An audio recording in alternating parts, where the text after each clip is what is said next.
So today's Pink card reading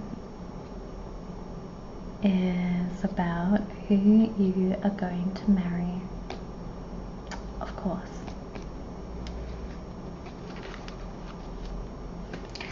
So first I'm going to pull a romance angel oracle card to get a vibe, and I think maybe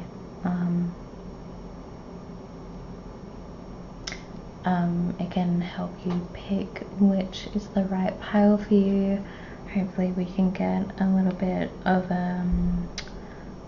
some background information on what's going on for you, so that you can help decide, so that you can help figure out which pile will be the most accurate for you if you don't prefer to pick intuitively the piles and the crystals. But anyway, obviously pile 1, 2, 3. Okay, so let's get a romance angel oracle card for pile 1, and this is in regard to who they will marry. And I think this could also apply for if you're already married to someone. I think I'm going to pick up some of those energies as well. So if you're looking for someone to describe who you're already married to. Oh, yeah, okay, I knew it.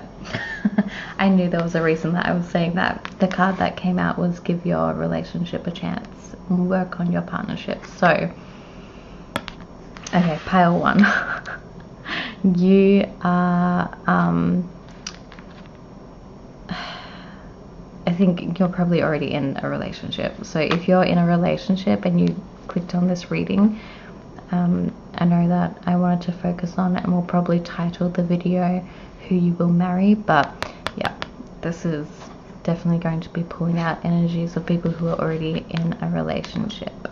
Anyway, also I don't remember the names of these crystals, and my lighting in here isn't that good, so you really can't see how good, I mean, you can't see the accuracy.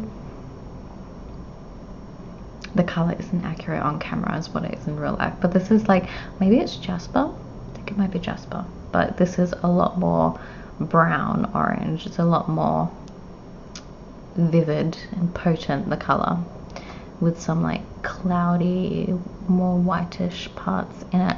Anyway, I think this might be malachite. Even for me, it's like in my lighting in real life, I can't tell exactly if it's a dark green or a black, but I think this might be malachite. I'm pretty sure this is opal, some kind of opal thing.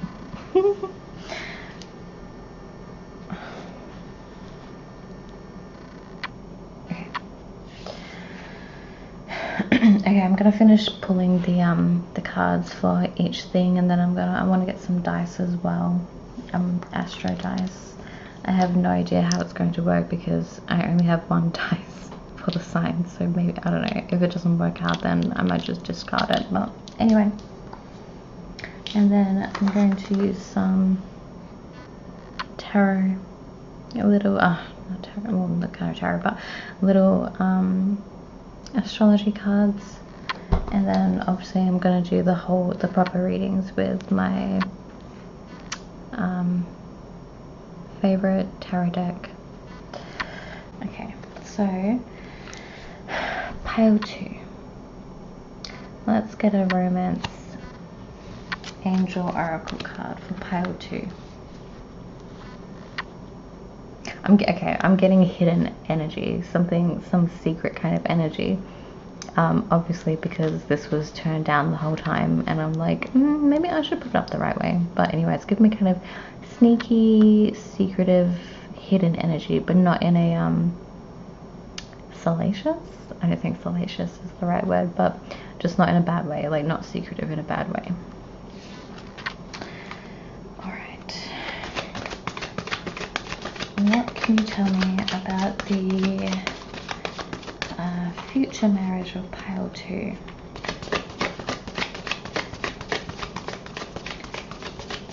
Tell me about the future marriage of pile 2. Can we get a romance angel oracle card for pile 2? What's going on with pile 2 and who they will marry? Who will pile 2 marry?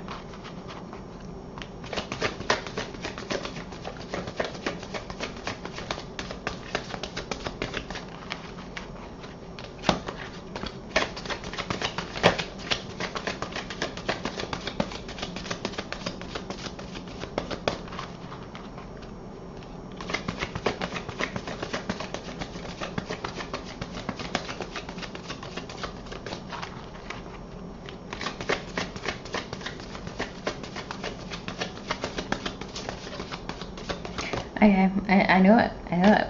Pile 2 is very hidden.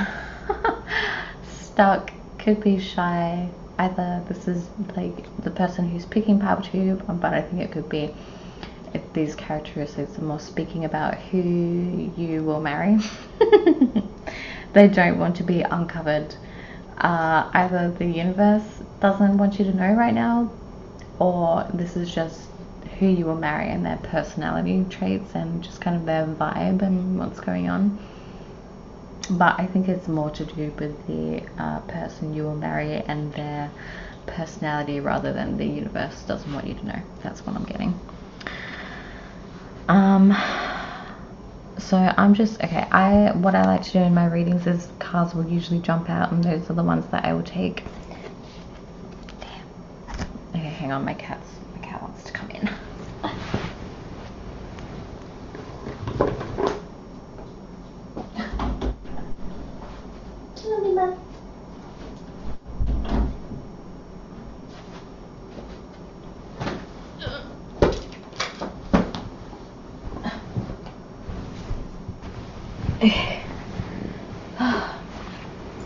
Beam Bum, stay out of it. No, not your reading. Silly baby.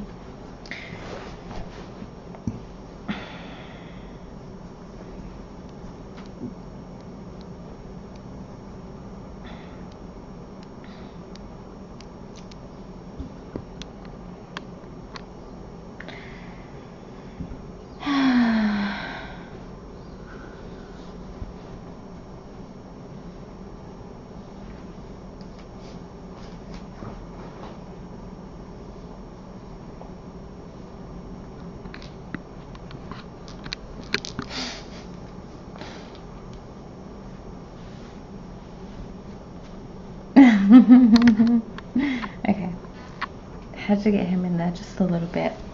Okay, so yeah, as I was saying, I like to bubble. Okay, anyway.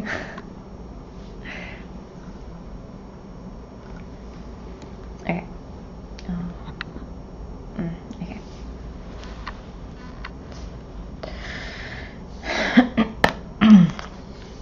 So yeah, okay, I was saying, the way I do readings is that I usually, cards will come out and those are the ones that I will take, but if I have to, I will pull cards manually from the deck if nothing is coming out, and if it feels right to do. Oh no, I think I hear another cat wanting to come in. Okay. Alright, I'm going to give pile 2 another shuffle from the deck, and if nothing comes out again, I'm just going to have to pull manually.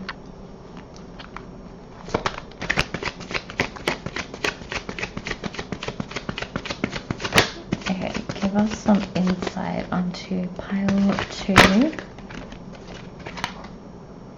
Oh.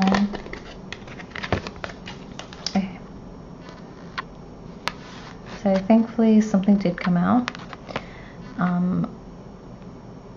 We got love yourself first. Your self-respect makes you more romantically attractive. Okay.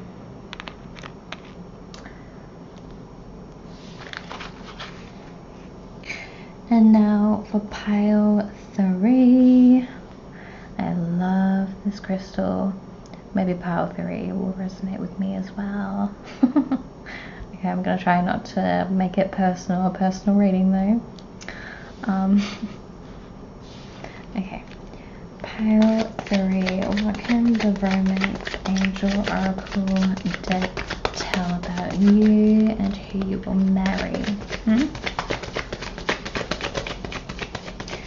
Pile 3, pile 3. Pile 3. What can you tell us about who you will marry? Oh, soulmate. Yes, this is your soulmate. Okay. So I think this could also be another pile for people who are already in a relationship and are kind of looking confirmation. But I think this also will have to do with I think this is definitely mixed to like 50-50. So people who are already in a relationship will probably pick this pile, and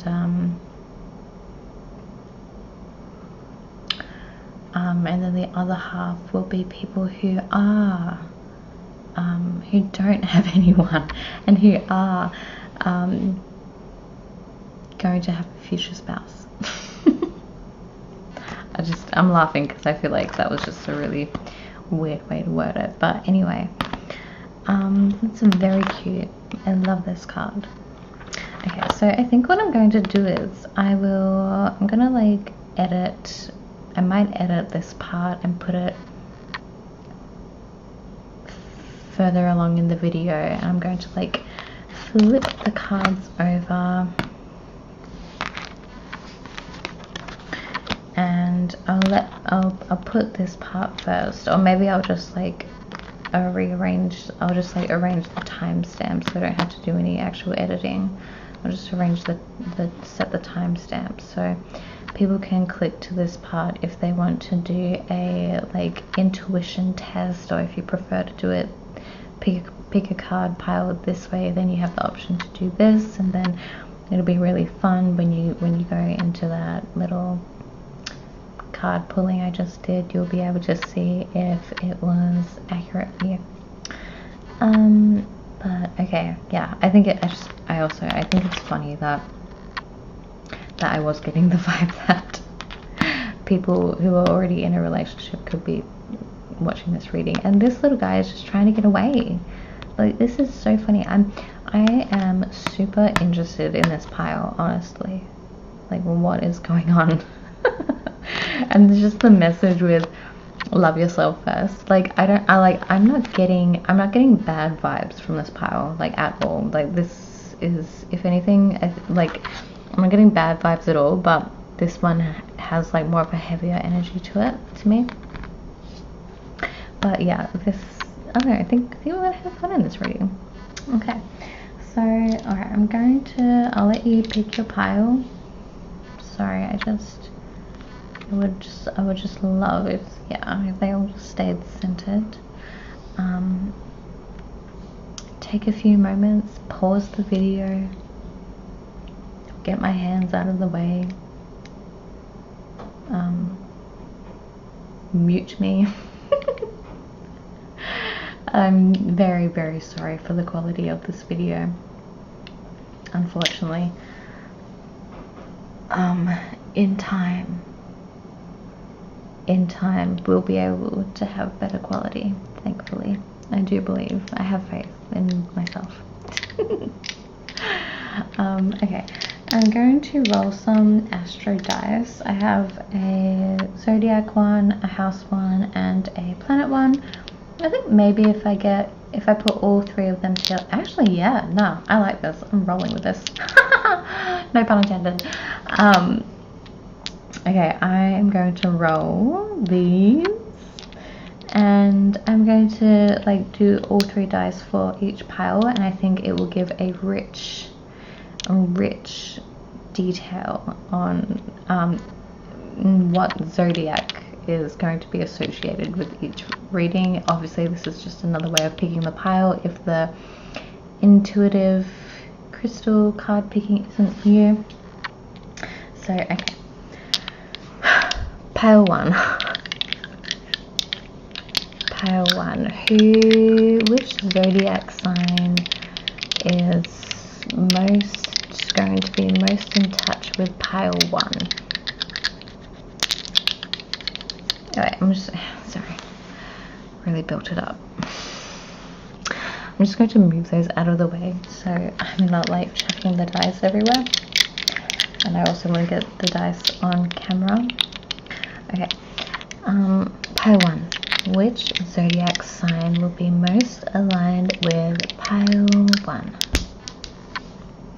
Okay, we have Neptune. That's Neptune, right? I'm pretty sure it's Neptune. I always get confused between Neptune and Uranus. Okay, it's definitely Neptune. And then we have Taurus.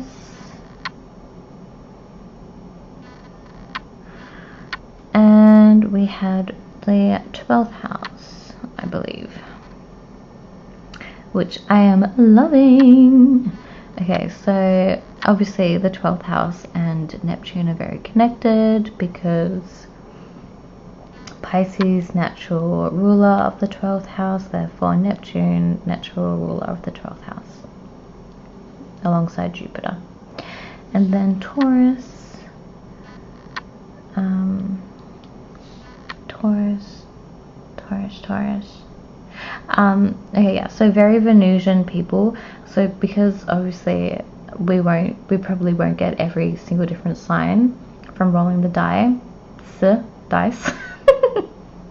I'm just going to I'll explain to you how the other signs will come into it. So if I don't actually physically like roll the sign, you will at least be able to somehow relate to it. Anyway, you'll get what I mean. So because this is a very heavily Venusian pile, very relationship oriented. It's all making sense, it's all coming together for me.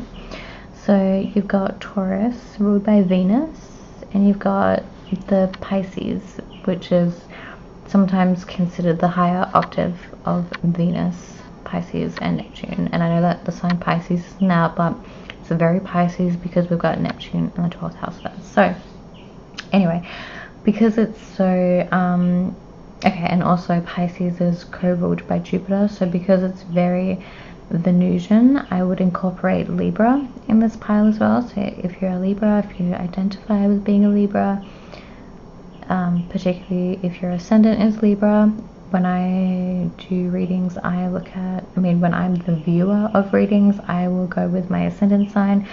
If my ascendant, sun and moon are all in the same pile, that's what I will usually watch. Okay, yeah, so we've got Libra, Taurus, Pisces, and just because of the association with Jupiter, I'm going to include Sagittarius in this pile as well. But I have a feeling that Sagittarius might come out in one of the other piles. So, okay, pile 2. Which zodiac sign is going to align most to the pile 2 reading? Okay, we've the second house, we've got the moon, and we've got Leo. So we've got that's actually kind of cross between Aries, I'm getting as well. Yeah. Which, fire signs, that's good. Yep. So we've got Leo and Aries, we've got the second house, and we've got the moon. So obviously Cancer. Second house is Taurus as well, Venus as well. Leo and the sun. And then maybe a little bit of Aries, so Mars as well, so maybe Scorpio. Oh yeah, second house opposite 8th house, Scorpio, of course. Cancer, and also Taurus. Okay, a lot of Taurus going on. What is in the stars right now? We're in Aquarius season. Is there anything in Taurus at the moment? I think Uranus might still be in Taurus. I possibly, if I remember correctly, which I probably don't, I think Venus might be in a sign that is squaring or affecting Taurus in a more challenging way. So that would make sense if there's lots of Taurus people watching watching the reading. Okay, pile 3. Pile 3. Which zodiac signs are associated with pile 3?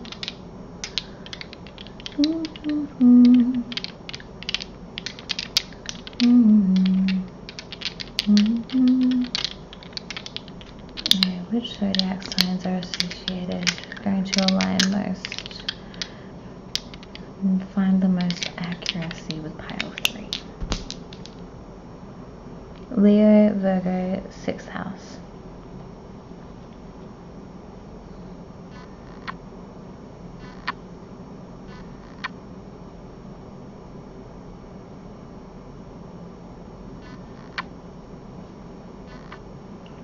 So I'm doing Mercury, obviously, is the ruler of Virgo, so there could be Gemini associated with this pile. 6th house, Mercury again, Virgo and Mercury again, so very Virgo heavy, this pile. And Leo, oh yeah, and also for Leo and the Sun, might include opposites. Should we include opposites? Yeah, so wherever Cancer was in here, I think. So I think if we do opposites with the signs, then we will get basically every sign incorporated in it. Let me just check. We had Aries, Taurus, Gemini, Cancer, Leo, Virgo, Libra, Scorpio, Sag, Capricorn. Capricorn can go in this pile. Aquarius can go in these 2 piles, and Pisces. Yeah, okay, we basically covered every sign. Okay, and so obviously I know this wasn't like the best, the most ideal way to do a zodiac picking, but that it's just the way we're doing it, because this is all I have to work with. Actually, you know what? I was going to use this to pick to get information on the personality and zodiac of the person you will marry, but I can quickly get some more insight into it, into who will most resonate with this pile by doing the cards as well. Okay, so obviously there's the signs and planets and houses, and I think asteroids in here as well, and possibly aspects. So I'll just quickly do this one and then we can get onto the readings.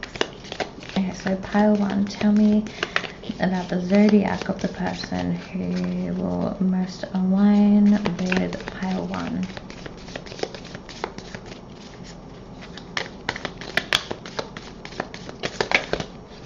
Oops. Capricorn and Trine.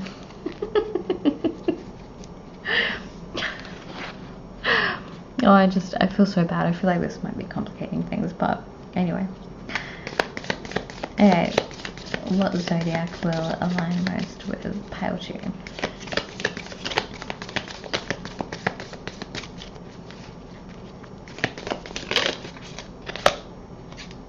Eighth house, Scorpio, and pile 3.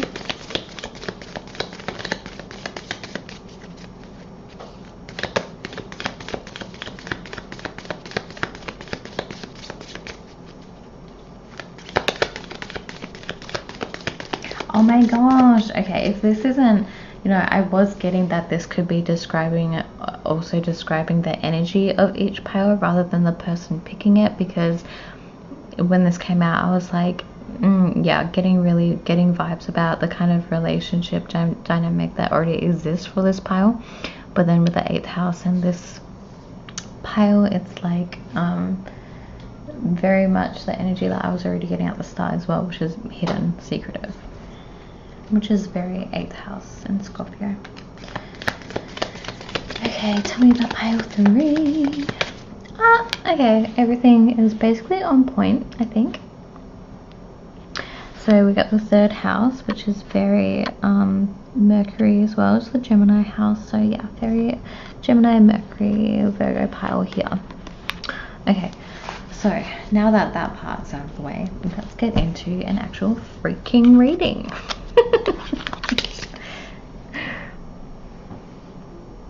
Jesus Christ, don't tell me I spent 30 minutes on that part already. Oh no. Okay, definitely gonna have to figure out a better way of doing that. Oops. Okay. So I'm just going to put these piles to the side.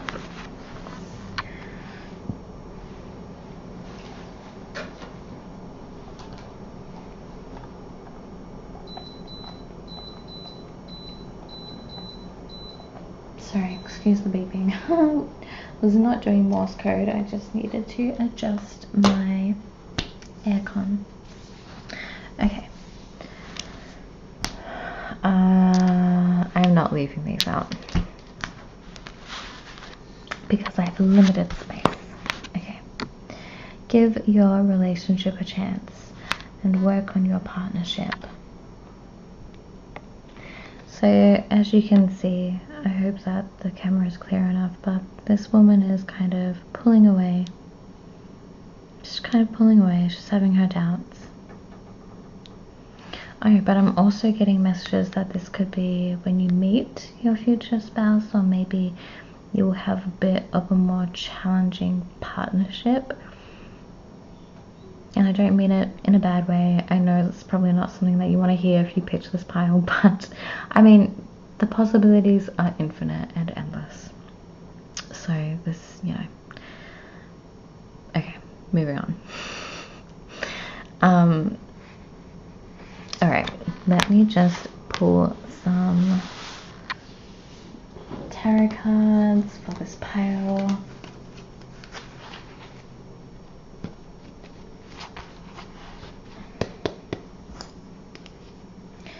Using my favorite deck in the world to use, which is the original tarot deck. You know the one. Okay. Tell me about pile 1 and who they will marry. Who will pile 1 marry? Okay, we've got the world. Nice, very nice. Oh, I'm so sorry about the glare. Okay. Tell me about pile 1 and who they will marry. Who will they marry? Oh no. Oh no.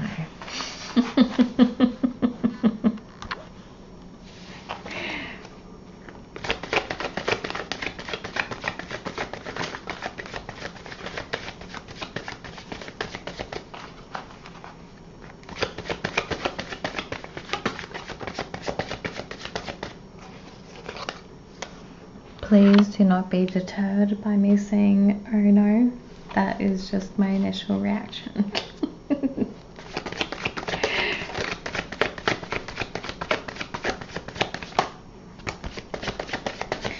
Okay, I just got 3 different cards that came out, but I'm not going to take them because it doesn't feel right, but these are the ones that came out.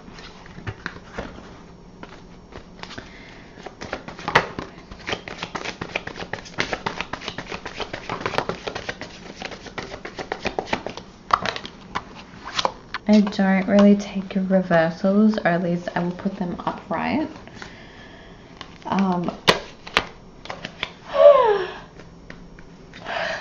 And just remember that they did come out reversed if I need to.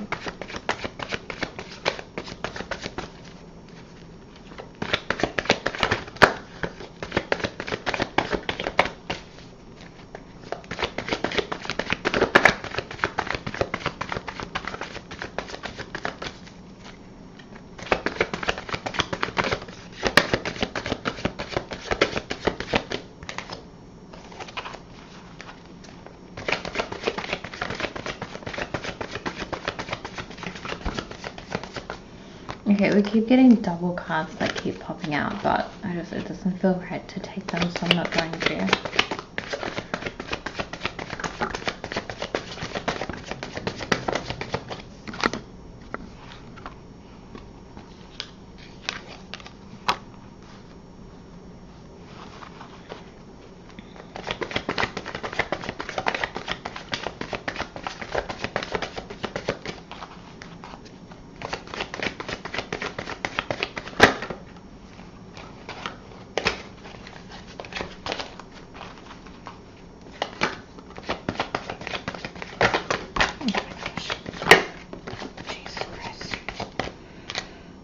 So many cards popping out, man.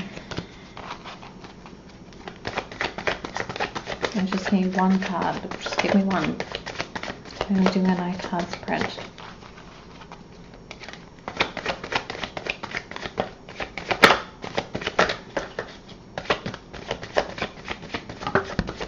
Oh, thank God. Okay. So yeah, I mean,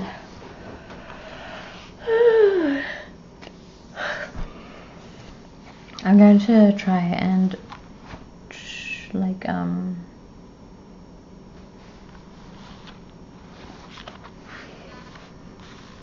talk about the reading in a way that will make sense to everyone and like everyone's thing. Let me just see if I can get.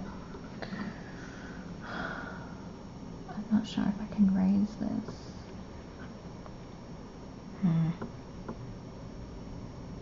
No, I don't think this thing goes higher. Okay, we're just gonna have to deal with it, unfortunately. Okay, so give your relationship a chance.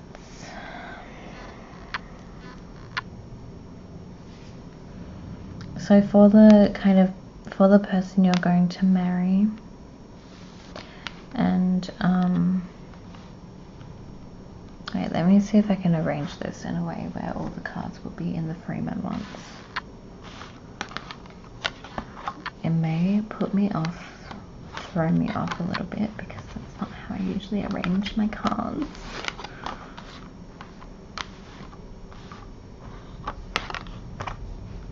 Okay.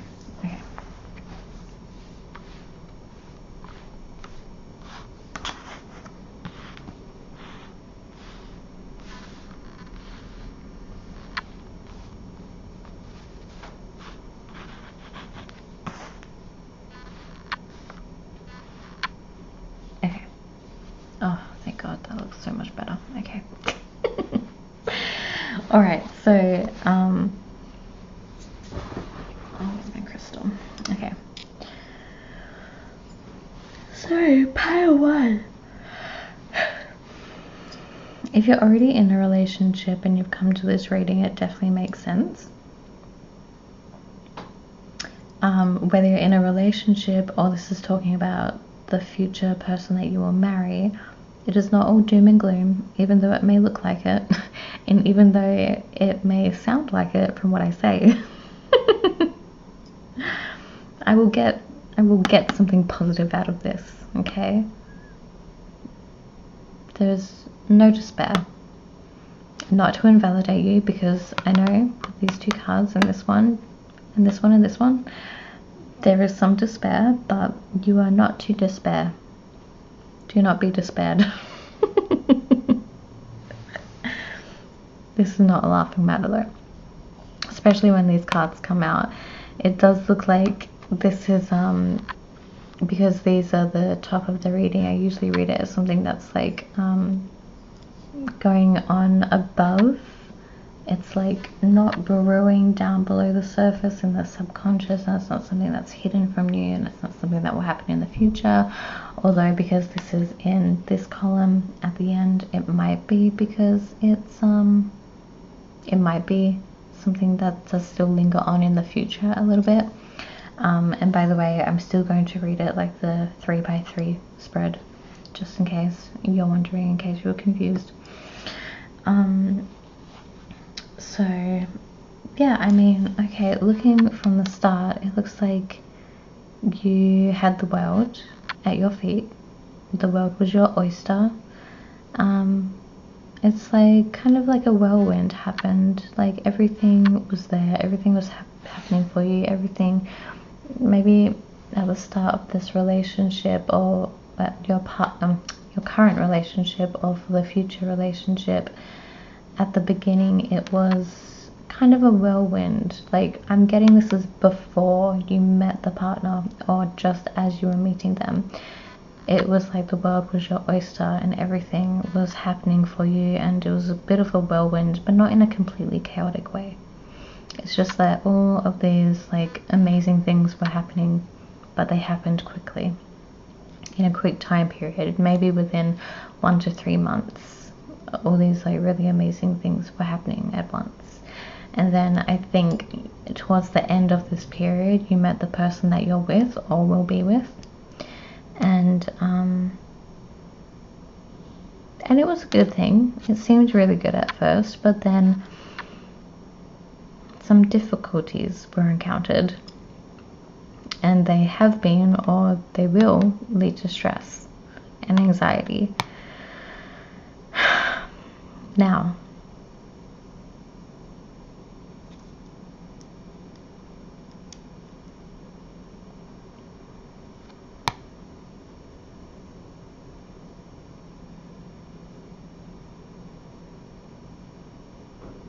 let's just give some time to pause and reflect, or just to pause and sit and think and sit with that, because I don't think it's all doom and gloom. That's not what I was getting at all when I pulled this card. I know that it looks really bad and it might sound really bad, but I don't think that these energies are actually very major. We've gotten a couple major arcana cards, one of them really good and one of them not necessarily bad. I would just say neutral. So I don't think that these are going to be like groundbreaking energies. I think if anything, maybe this is a partnership where you trigger each other's insecurities and stuff like that, and maybe you're just not experienced in relationships. Yeah, maybe you're not experienced in relationships, and maybe you've, on top of that, you've encountered something. You've encountered a person, a relationship that is more demanding, that does require more awareness and purposeful fixing.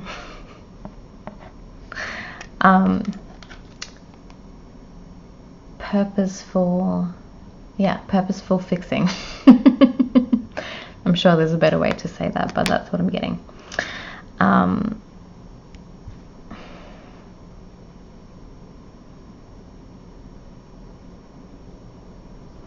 But yeah, I mean, I'm also getting this energy of inexperience, because, I mean, it makes sense because the Page of Wands is in the center of the reading. And I usually read the center of the reading as who the person is, and what the energy is of the circumstance is, if it's not a person. But since it's a court card, I'm taking it as a person as well as circumstance energy. So it's giving inexperience. It's giving the whirlwind, passion, energy, like in the world card. But hang on, my other cat wants to come in.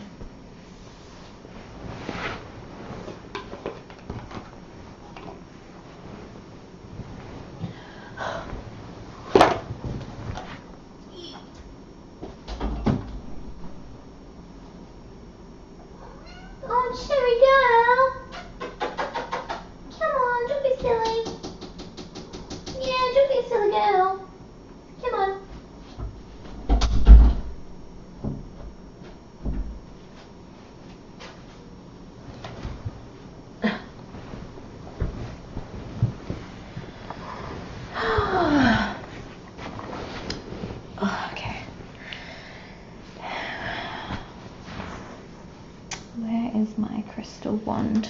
There it is. Blends in. Okay. So yeah. Oh my god, Tara, do not mess up the reading.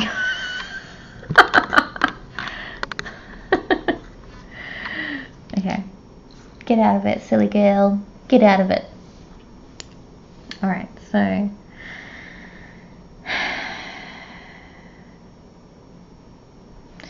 alright, now that we've read those top cards, I'm gonna put it back. I need it back. I need it back the way it was. I need to read it like this. Okay. So yeah, okay, so in this current or future relationship, it looks like there will be a lot of I'm getting insecurity issues coming up from this card. It's wanting to hold on to what makes you feel secure.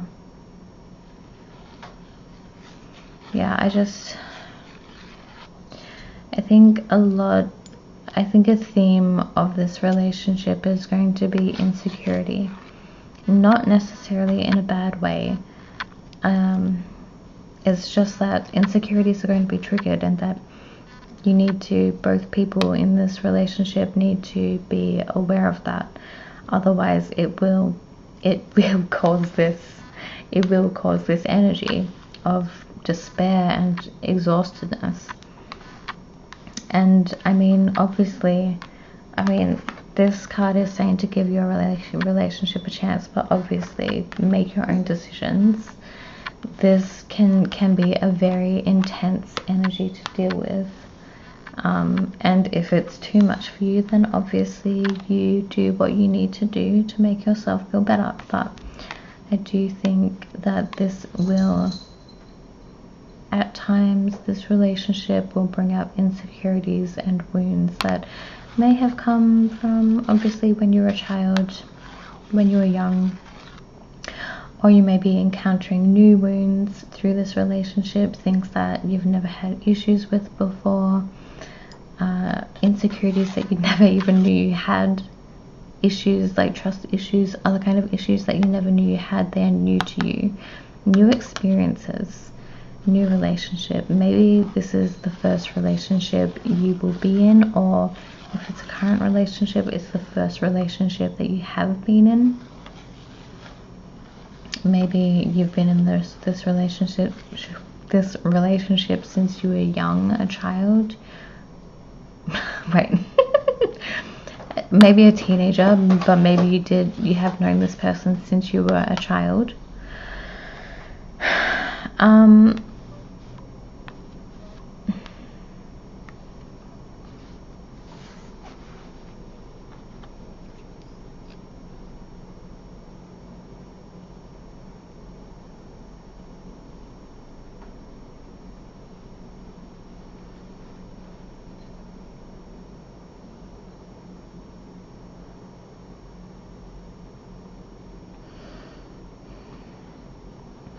Okay, and so I know that I've just been mainly, I think, describing the relationship dynamic. I do want to get more into the persons of who you will marry and their personality. Sorry, I need to let my cat out of my room. Terry, you silly girl. You silly girl. Silly girl.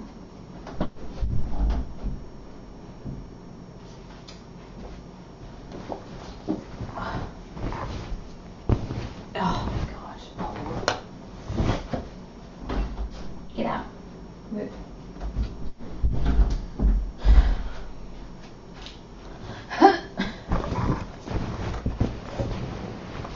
So unprofessional. Okay, I'm so sorry. Alright. So, as I was saying, yes, I want to get more into the person's energy now, because I don't think this is talking about the relationship dynamic. or at least if it is, I did not prepare to have this kind of energy in the reading, and I am not dealing with it today.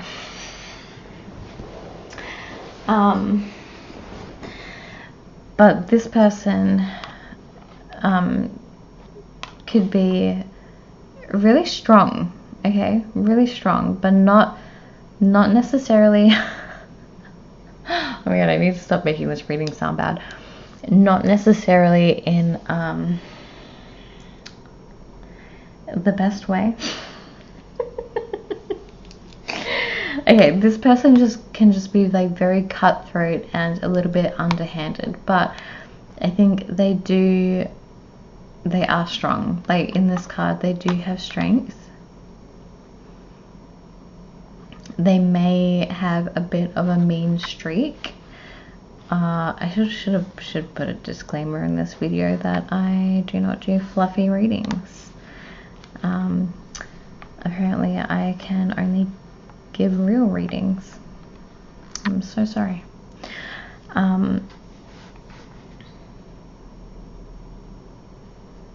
Okay, yeah, I'm just gonna say this person has a mean streak, okay? This person has a mean streak. Maybe this person is young and inexperienced, or I don't know, lacking something.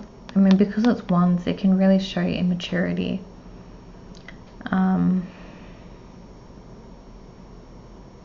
On one hand, they could have children who are young and combative.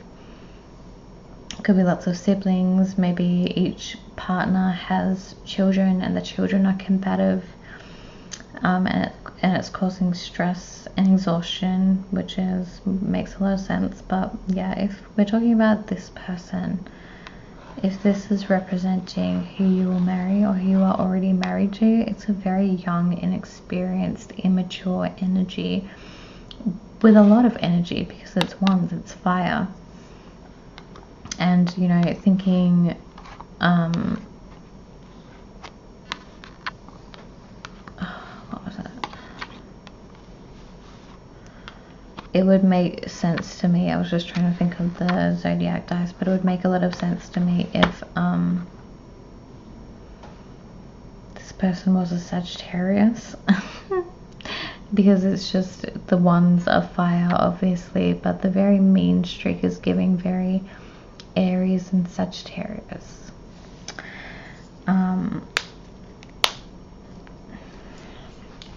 It's a very kind of mixed energy though, because then we have the Queen of Pentacles and the Moon and the Two of Swords,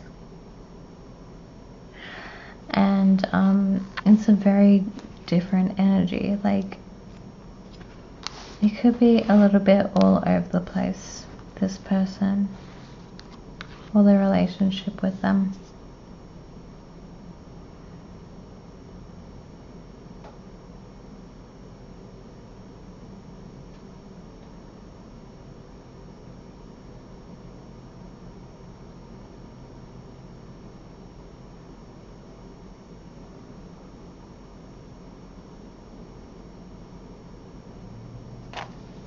But I mean, I do see, okay, yeah, it really wouldn't surprise me if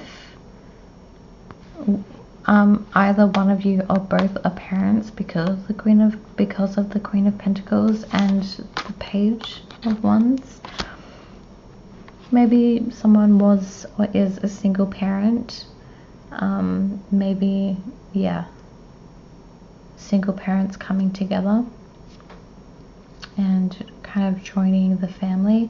Maybe because of the children and the combativeness between them, or just merging different family dynamics. Maybe one side, maybe one partner and their children or family, maybe both, were very possessive in a way that was like very wanting to keep their own family together, not wanting to merge and create something new. I feel like that is coming out a lot more clearly though. I feel like that's a lot clearer message of what could be going on. And so, yeah, maybe it's child related. Maybe, okay, everything is making so much more sense now. I don't know why it took so long for that message to come out, honestly. Really threw me. But yeah, I think there could be some kind of family dynamic. Maybe you are involved or were recently involved with someone and you had kids with them, or you had some kind of family or work obligation with them, and going into your new relationship, that past person and something, that past person and something that you had to do with them, like obligations like children or work, are still involved. Like the past is still kind of coming into the future and affecting it somehow. But I think it really has to do, I think it has a lot to do with children and new experiences. And I think, yeah, it's like, it's kind of giving, it could be a nightmare, honestly. Like, it could have been really stressful. Like, you might have met this person in a really wonderful time in your life, and yeah, it might have been magical. And then, but somehow, for some reason, it's just brought kind of chaos. Just chaos. Chaos just came in, and I don't know. Yeah, it's like,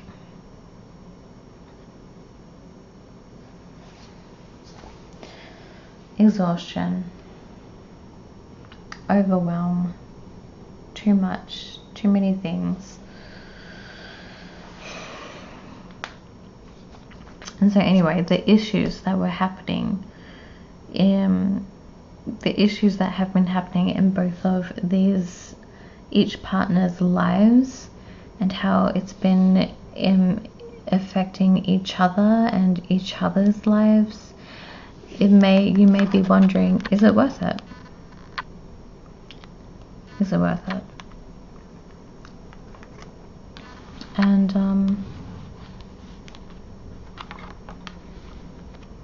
yeah, I mean, that's what it is.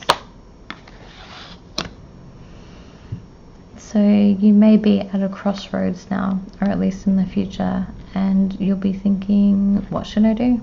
What can I do? Obviously that is up to you, but with the Two of Swords, it does bring in the energy of there is no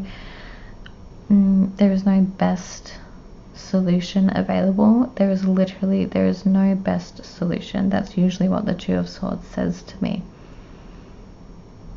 The person is stuck because they're trying to think of what the best solution would be and how they could make that happen, but it's usually about having two or more options, or maybe just one option even, and it's not 100% everything that they want. Like, they could see it as just awful, like a really crappy decision that they have to make. But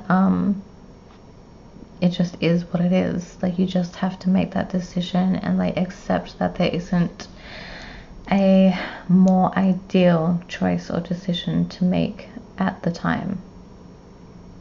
But definitely with the Moon card and the Two of Swords being right next to each other, it's definitely a call to use your intuition and get in touch with what is right for you, even especially in combination with the Queen of Pentacles. This is very definitely a nurturing person. A lot of nurturing involved in the situation. So it could be an actual parent, could even be pets, honestly. Could even come down to pets. You might have pets that are incompatible with each other. Or maybe this is a conversation that you have like at the start of your relationship or something, just casually, and you're like, yeah, maybe you're never meant to get together. You didn't think that it would like get this far because your pets were incompatible, and you're like, oh, we definitely won't end up together. but then you do. And you're like, damn, what do I do?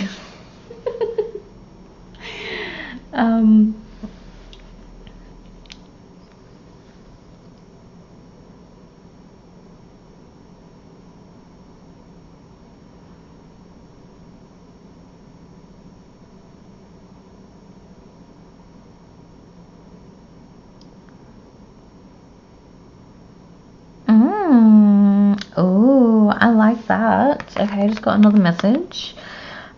Maybe at the start of your relationship, either your current one or your future one with your whoever you're going to marry, you will, like when you first meet them or find out about them, you will find out things where you will be like, there is no way that this relationship could work, because of incompatible things like maybe you have a cat and they have a dog.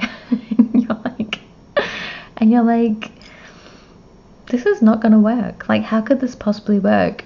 I could not be with someone who has a dog or something of that nature. And I mean, obviously we know that, you know, obviously cats and dogs don't typically get along, or at least that's the stereotype, but we do know that there are some cats and dogs who love each other, you know. And so yeah, I feel like that is definitely coming out in this. It's like, give your relationship a chance, like before you completely write it off. Think it through a little bit. Give yourself some space. Give the relationship some space and freedom. Let it blossom and stuff like that. But also, don't listen to me. Obviously, do what's right for you. This reading is obviously just to provide some kind of clarity. I mean, it's mainly for entertainment, but I mean, if you find it accurate, so be it. Listen to yourself, take your own advice and all of that. But yeah, with the Queen of Pentacles, it's a very nurturing energy. Yeah, okay, I feel like I have talked enough about the dynamics and like circumstances of the relationship. I want to get into who the actual person is that you are with or will be with. Okay. Tell me about the person pile 1 will marry. Tell me. Who will pile 1 marry? Who will they marry? Oh, full moon. Okay. I get confused with new moons and full moons all the time. But as I say that, I think I may have just remembered correctly. I think full moon is when the sun and moon are in opposite signs. So for example, sun is in Aries, moon is in Libra. I think new moons are when the sun and moon are in the same sign, if I remember correctly. So that's interesting. So this person might have been born on a full moon, whoever you're going to marry. Okay, tell me a little bit more about this person. Who will pile 1 marry? Ugh. Okay, I don't like that. I don't like it when lots of cards come out at once. I'm not going to take them, but I'm going to show you anyway. We got solar eclipse, moon, fixed, and 7th house. Okay. Tell me about like the personality and stuff of pile 1, who they're going to marry. Tell me about the personality of pile 1's future marriage partner. Who will they marry? Tell me who they're gonna marry. Who will they marry? Oh. Okay, we've got Lilith, spicy, and Aries. It's spicy. Oh yeah, okay. Love that for me.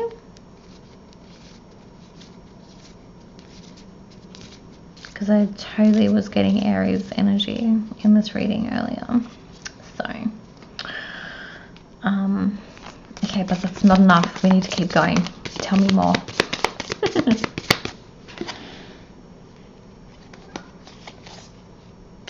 Okay, I don't know if you heard that, but that's my cat meowing at the door again, and I'm not getting up again. Opposition! Whoa!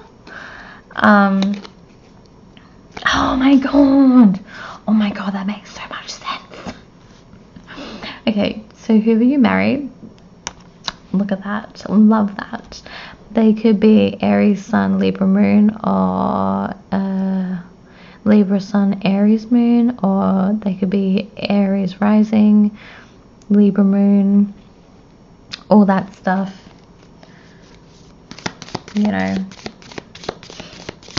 make it fit how it fits.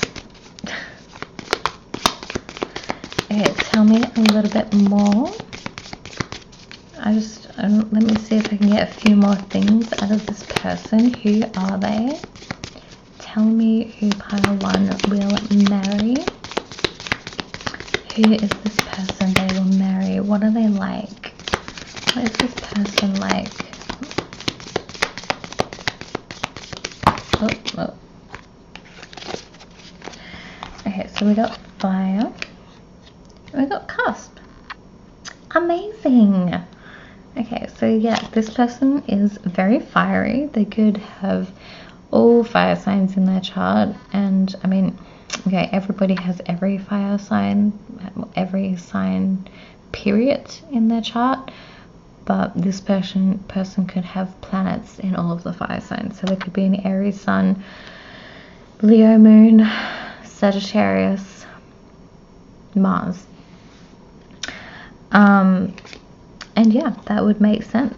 That especially if they're an Aries, it would make sense that they resonate with this individual, because obviously Wands is fire, but because it's a page, it's a very childish, new energy, and you know, Aries is the first zodiac, the first sign of the zodiac. They have very much childish, fiery, me first, quick energy.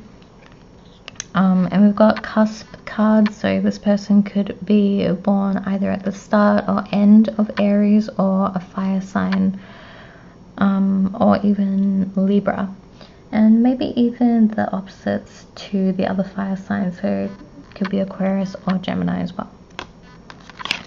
And Lilith, I love this. Yeah, okay, so I haven't studied the asteroids as much, okay. There are some asteroids that I love, like Juno and Chiron, and they're probably the ones that I'm most familiar with, but I really don't know that much about Lilith. But I'm glad that there are guide words on there, because we've got power, activism, and vengeance. Be clear, please. Okay. Which is very tying in with this card to me. So I mean, yeah, I mean, I'm so glad that it's coming together now, because it was scaring me a little bit, honestly. I was like, I was not prepared for this reading to be so negative, sound so negative. But I know at the start, before I had pulled the cards, when it was just that one, I was like, yeah, I don't see anything that dark. And now that I pulled these cards, it's coming together. I don't think that this person is super dark. I don't think that this energy is super dark, even though it was looking that way for a little bit. Although obviously not completely ruling it out. But this card was really talking about strength for me. It was just, there's such an aspect of strength in this card to me. That is what was standing out the most.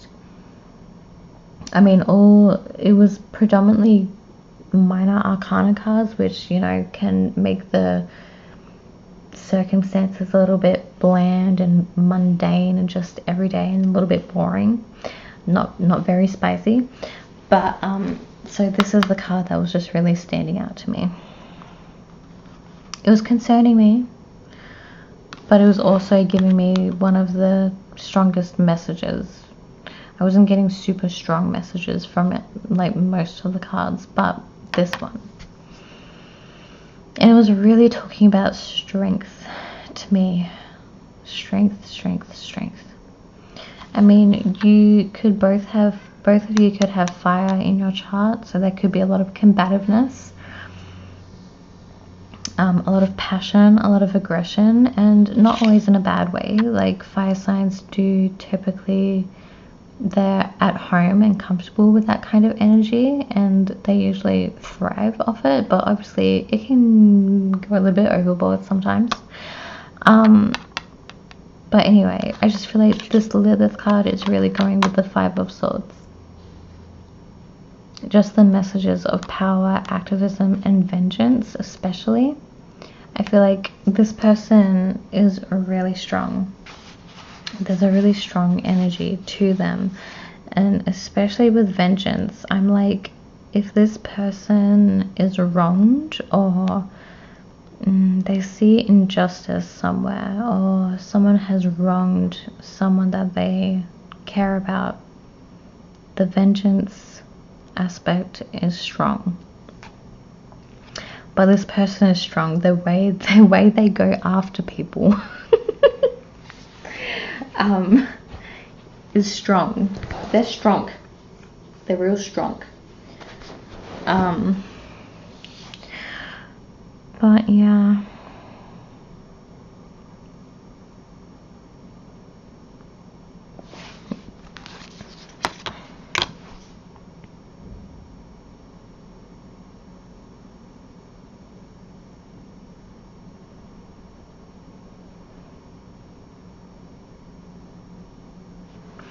And yeah, with the opposition card, I am getting that there is a feeling of opposition between each other, between both of you, both partners in the relationship. I think it's possible that both of you are like predominantly each other's opposite signs, which obviously would create a lot of attraction, but can cause some tension as well. And again, with the oppositions, it's really about merging and blending those polarizing energies and characteristics and stuff, and bringing them together.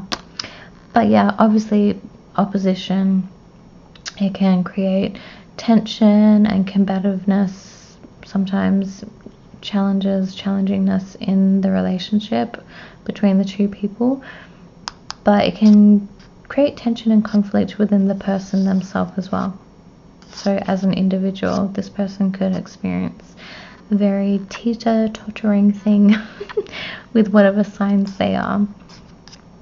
But yeah, I think if you are trying to identify who this person is, if you don't know them already, I would say check their chart. I think they will have strong polarizing, strong opposites going on in their chart. So it doesn't have to be just in two signs. So it doesn't have to just be Aries and Libra that the oppositions are happening. It could be that they have oppositions all throughout the chart. So they could have Aries, Sun, Moon, Leo, Mars, Sagittarius, and then they'll have planets that are opposing those ones as well. So yeah, there could just be a lot of oppositions in this person's chart, but I would say they probably come off as a very fiery, passionate, forward person. Forward. Maybe even a little bit offensive at times, but yeah. Especially because it was the very Venusian, Neptunian signs and energy that came out in the dice for this pile. Oh god, that makes so much sense. I should have kept the signs out for this in the dice for this pile. Very polarizing, very opposing, because it was very Venusian in the dice, when it's like the part for picking your pile. Like if you're very Venusian, I was like, this is your pile. So if you are very Venusian, whoever you're with or whoever you will be meeting as a marriage partner is going to be very fiery and very Mars oriented, and that is obviously going to create this opposition and lots of tension, lots of attraction, but lots of tension. Not always in a bad way, but yeah, because because it can create this like strong attraction and pull towards each other, but because there are opposites and polarizing aspects between each person, tension is going to come up. You may butt heads a bit, and so you're going to have to be aware and like purposefully, actively sort out the issues that happen. So yeah, okay, so that was the reading. It wasn't all doom and gloom. Thank you so much for watching this reading. I hope you stick around for further readings, because I promise that the quality of the readings will get better eventually. But thank you so much. Have an amazing life. Have an amazing day, a week, a month, a year, a lifetime. Thank you so much for watching this reading. Yes.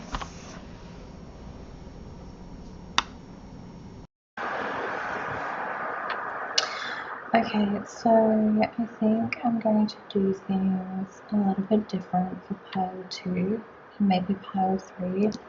I don't know what happened, but the start of the reading was a little bit chaotic, to be honest. I completely forgot what I was doing, what the whole point was, and then it ended up being I ended up doing like a general overview reading for pile 1 instead of like really talking about the new person, because like as in who they were married, because it was a very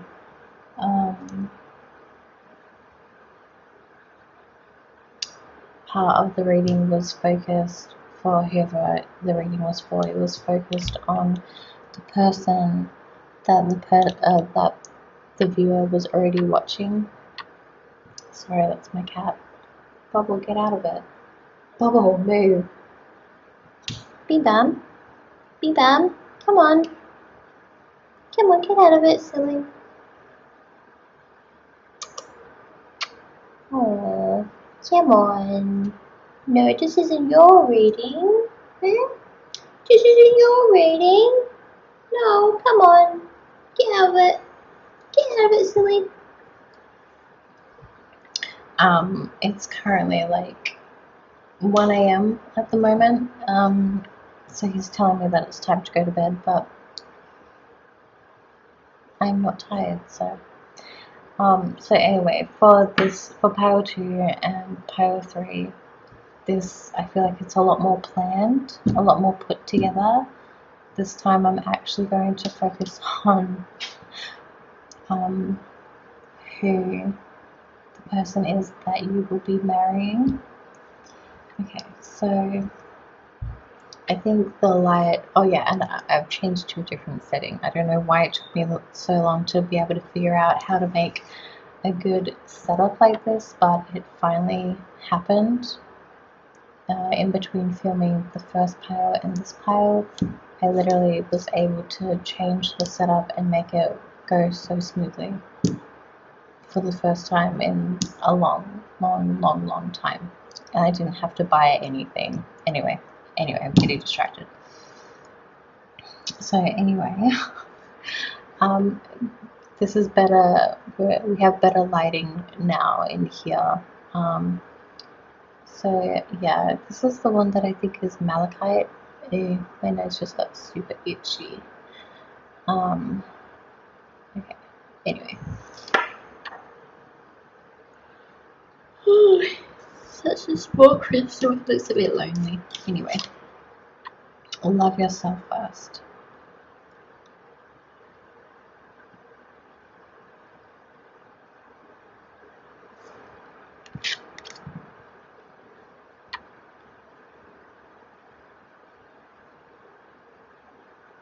I'm just looking at the imagery on this card because it's super interesting.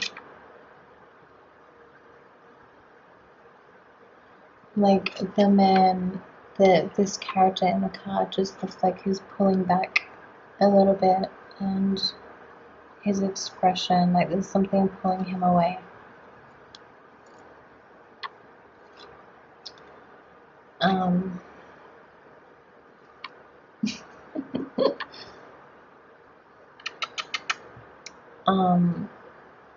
Yeah, so obviously this is the kind of general theme, I think, for the people who pitch this pile. Loving yourself first. Okay, so anyway, I'm going to pull some cards.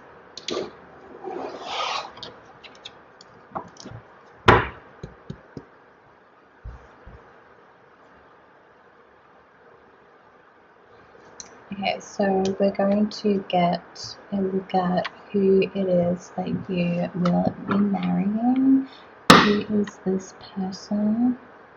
If you don't want to be married, then this could just be a spouse or a long-term partner. Okay, for pile 2, who is this person?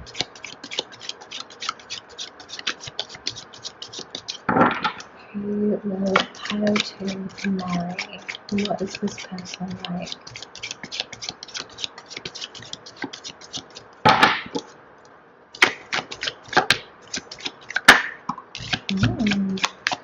Okay, the moon. So this person could be a water sign. Oh my god! Okay, so I first started this reading hours ago, so I can't remember every single thing that messages that came up initially and the dice that were rolled, but I think if I remember correctly now, the moon was one of the dice that came out. I think we had the moon and I think the second house.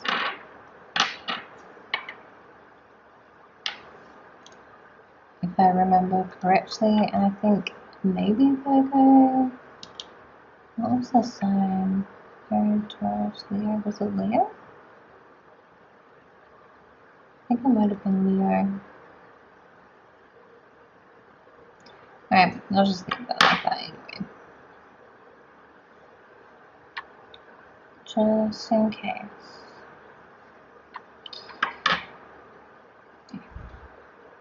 Yeah, anyway. Wild! This person could be a moon-heavy individual or a Cancer. So they could have strong Cancer in their chart, obviously Sun, Moon, or Rising, but could have a stellium in Cancer as well.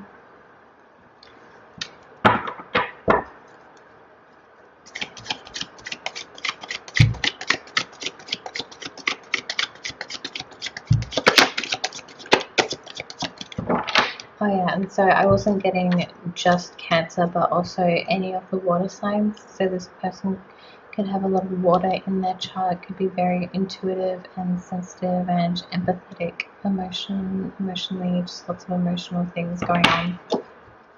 Could be, I mean, we'll see what other cards come out, but they could be more introverted as well, but we'll see. Who will pile 2 marry? Oh yeah, and so just FYI, I don't take reversals, but I do remember which cards have come out reversed, and if I need to take reversal messages, I will take them in. But yeah, I mean, these 2 cards came out for pile 1, so I can't remember exactly. I think it might have been this, the pile 3 that I think I was getting shared, already in a relationship and completely new partner energy. But anyway, if it wasn't pile 3 and it was actually pile 2 that I was getting that vibe with, then that would make sense, because the Moon and Queen of Pentacles came out in the first reading. But I don't know, all piles, whoever is coming to watch this reading can have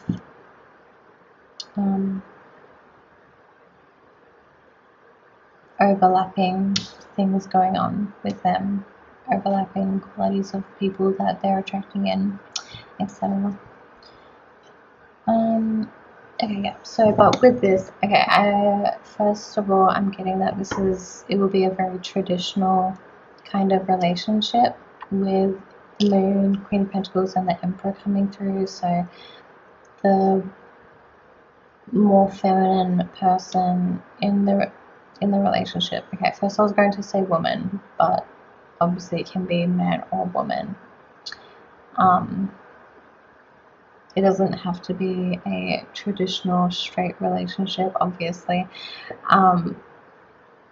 which is how I was going to describe it at first, but I'm just thinking about how to describe it for how it would apply to same-sex couples as well. So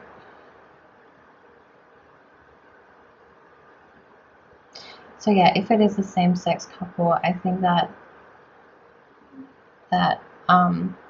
one person will take the traditionally nurturing role and the other partner will take the traditionally masculine, not nurturing role. But obviously there's like polarity and duality within those two different things. It's very yin yang. Each of these energies has parts of the other in them, especially like when you apply these cards to actual people. So even though one partner may be more predominantly this energy and the other is predominantly this energy, they will both have a bit of each other in them. So in this partnership, one person is going to be predominantly feminine and the other person is going to be predominantly masculine, which is the masculine and feminine energies are literally just like feminine being more sensitive and intuitive and in touch with emotions, more introverted, more introspective, and then the masculine is more extroverted, more direct and straightforward and outgoing, driven, very physical. Anyway, aside from that little rambling breakdown on that stuff, overall, I think that this is going to be a very traditional kind of relationship. It's giving very Cancer, Capricorn, Saturn energy.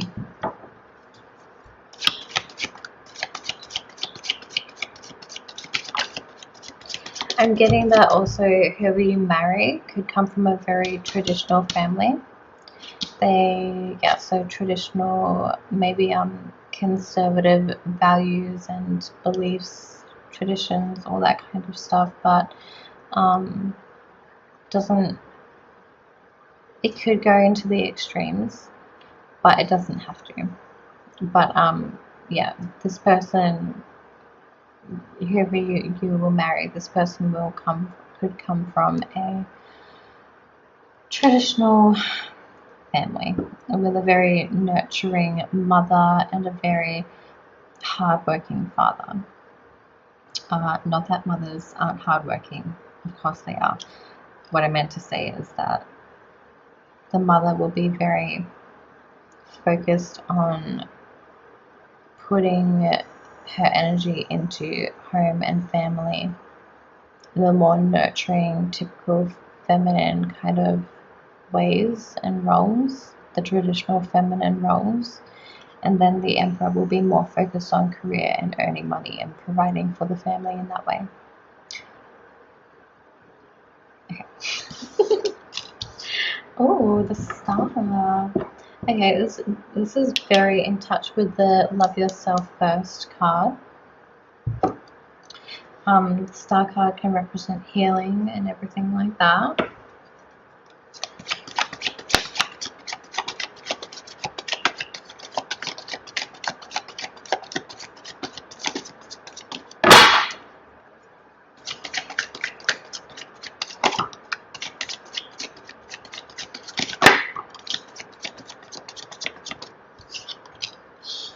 Oh, oh, oh. I'm getting a soulmate. Okay.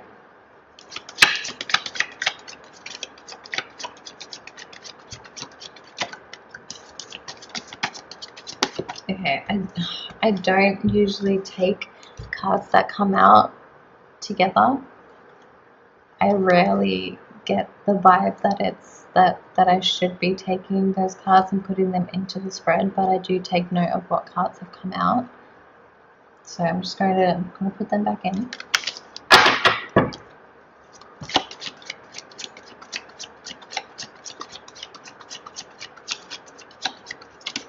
Ooh. Okay, lots of pentacles.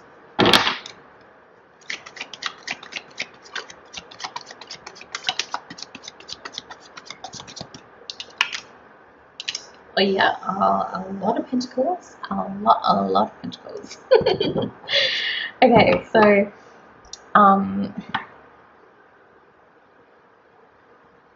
if you identify whoever you identify with being in this reading, whether you're the Queen of Pentacles or the Emperor, or maybe an easier way, more simple way to say it would be if you identify as the man or the woman.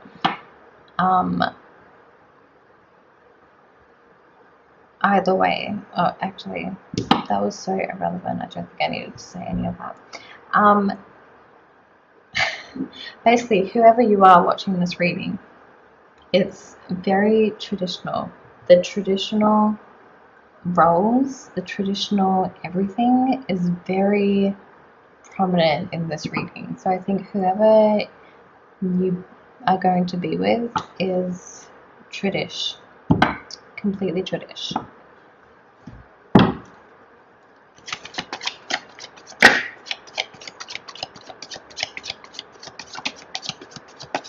Oh, Jesus.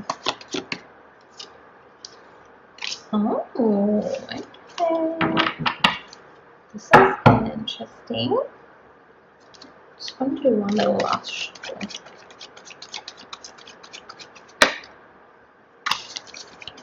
Oh, of course I had to.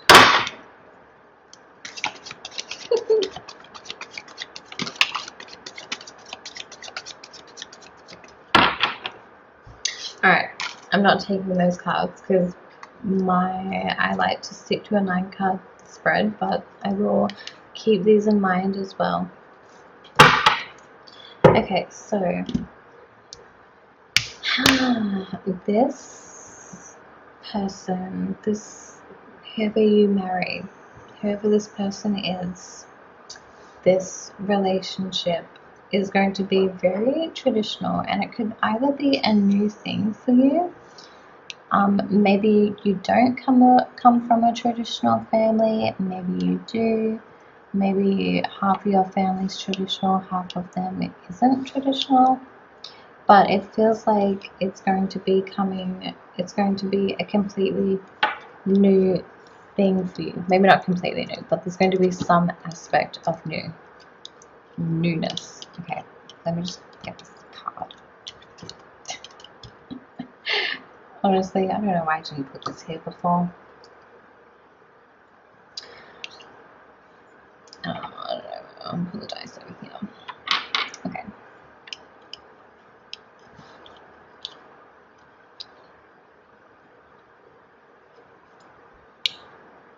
Okay, so with the Fool, I usually take the card that's in the center of the reading as who the person is inquiring.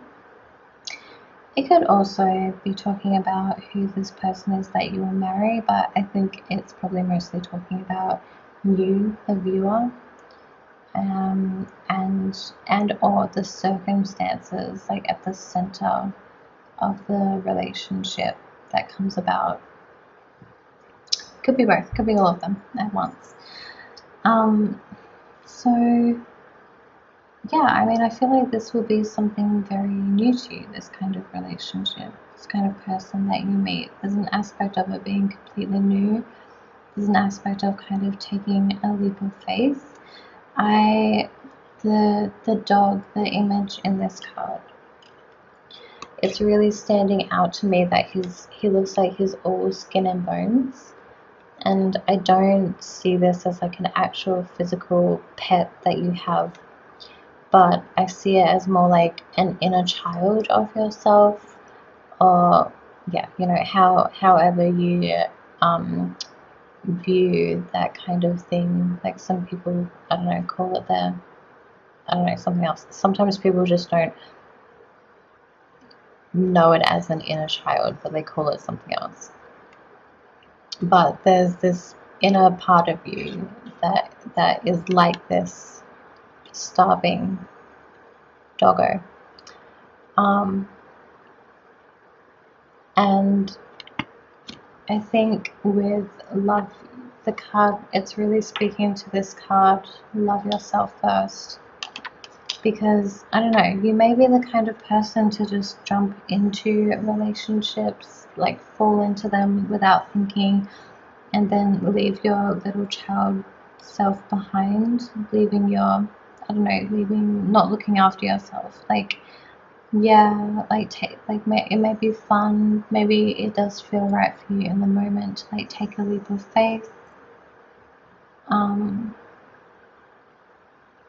But then there's also caution that is needed with the Fool card to look after yourself as well, and just make sure you're staying whole in whatever relationship that you embark on.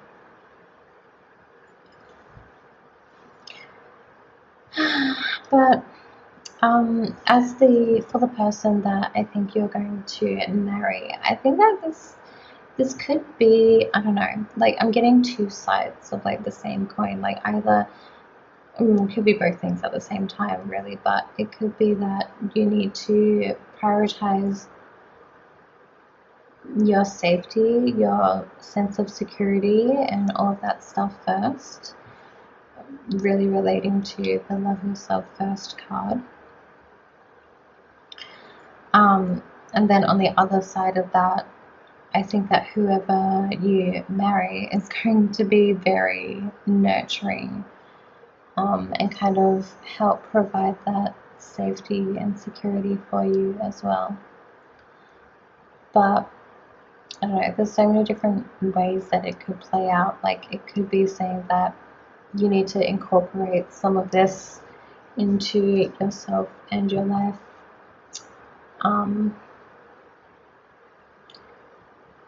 In the meantime, like while this person is coming into your life, like just start on it now. Maybe that will be part of what helps you get the kind of person that you want. Maybe this traditional relationship where where your partner takes on the role of looking after you and being able to provide for you, but also make you feel secure and safe. I think whoever you marry will be very focused on their finances and work, will be very authoritative,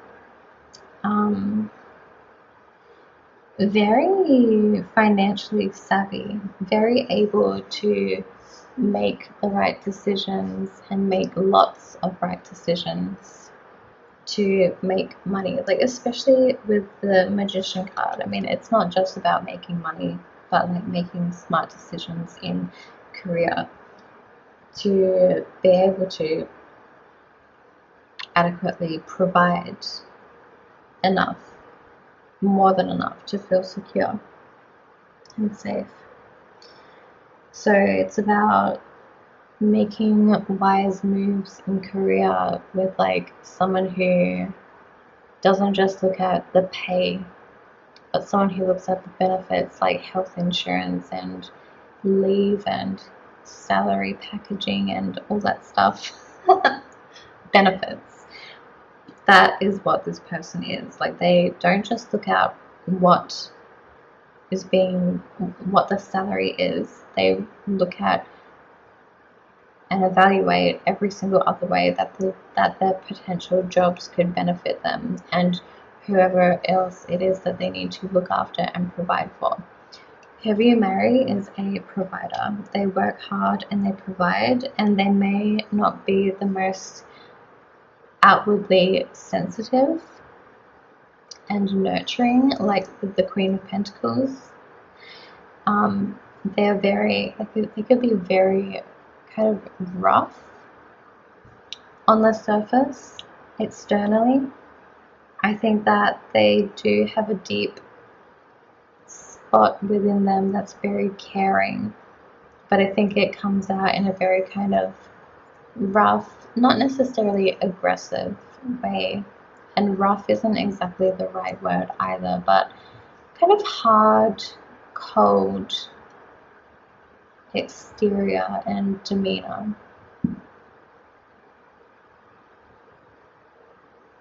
It's just that this person works very hard, so they're like serious.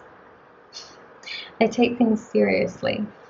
But I think also with the Fool card, I think they like to have a good time, obviously. They're not all work and no play, but I think they do believe that you have to work hard to play hard. They want to work a lot and put in the hard work before they feel like it's okay to have fun. But I think that they would really appreciate someone who comes home, who looks after them when they come home, with the more nurturing kind of things. So I think that they would find attractive someone who, when they come home from like a hard day's work, is when they come home to someone who has also had a hard day's work but at home.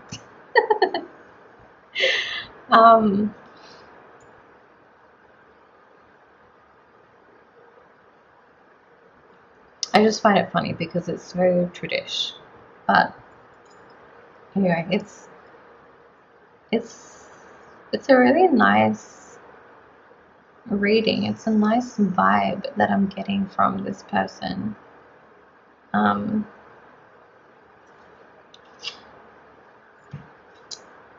think there's a lot of healing going on.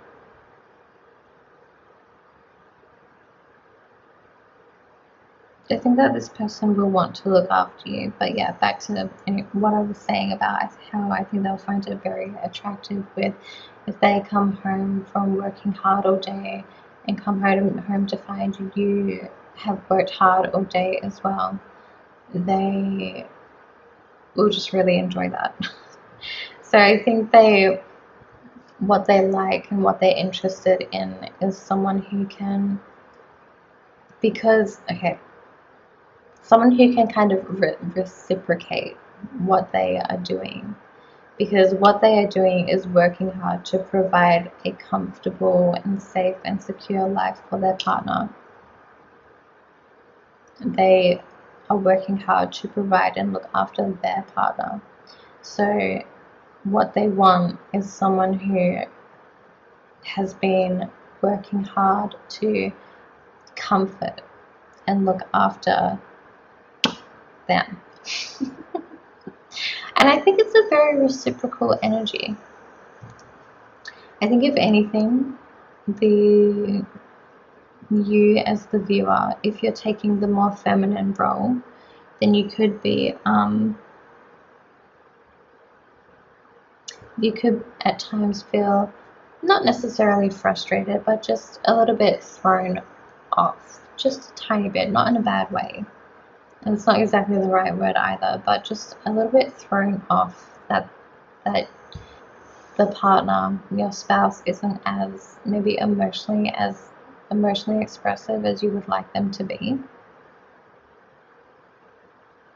And I think that in those times, that's where this card will come out as well, because if you're the more sensitive feminine person, if you're the the Cancer person,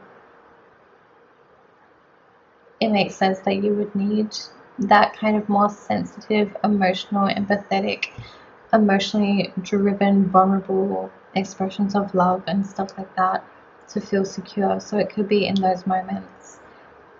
Just be aware. And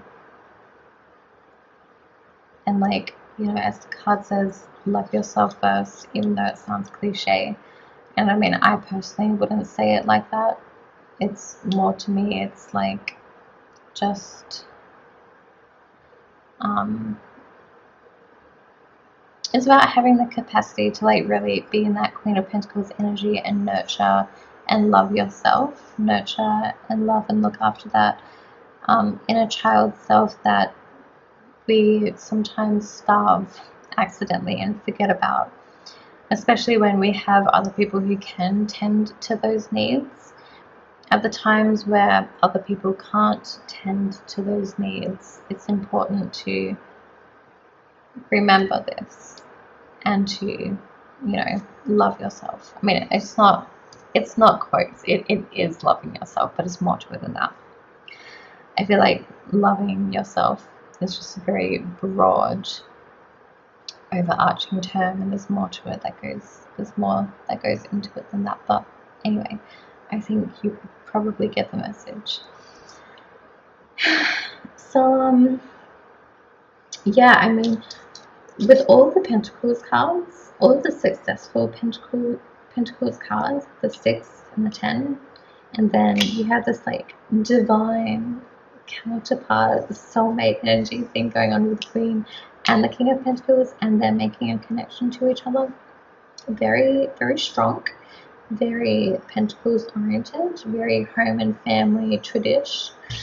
But anyway, with the Magician and the King of Pentacles coming out next to each other, it makes me think that whoever you are going to marry is going to be super powerful in like making money and in their career, and therefore being able to look after and provide for themselves and their family. But yeah, like this person could be older. I'm thinking 35 or above is how old they are, or how old they will be when you meet.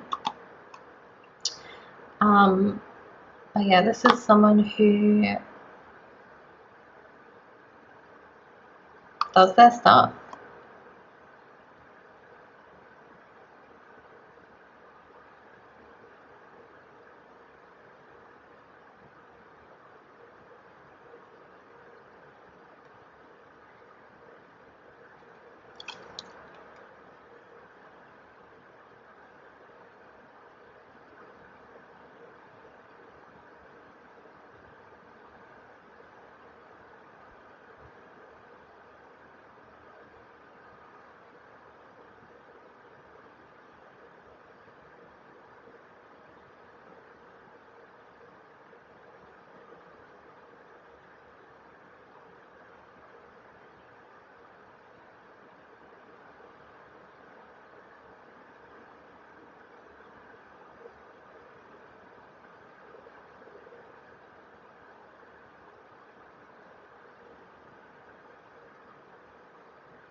And yeah, anyway, long pause, but I was getting super messages from this card, so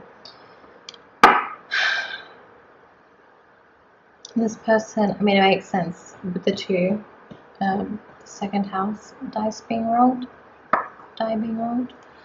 and all the Pentacles cards coming out because it's very Taurus related. But I think if anything, like a con for this person that you will marry is that they need to super be careful of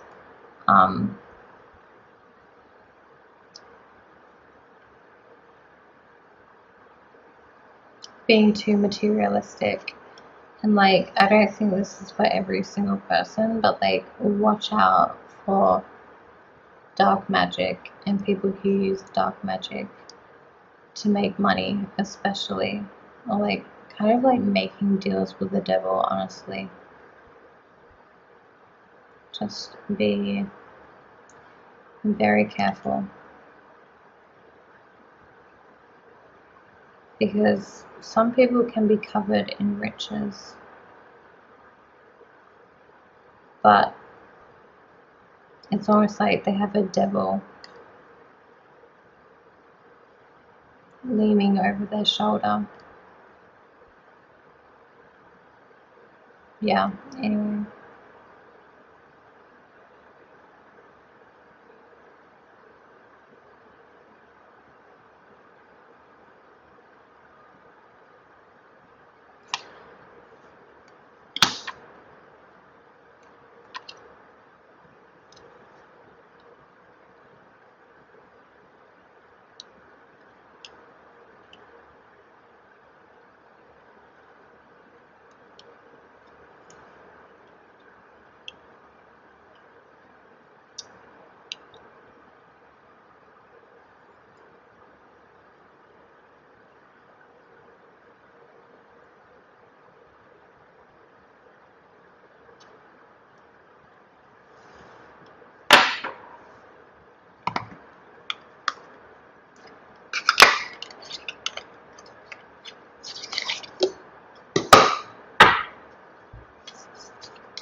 So you got Leo again, that's hilarious.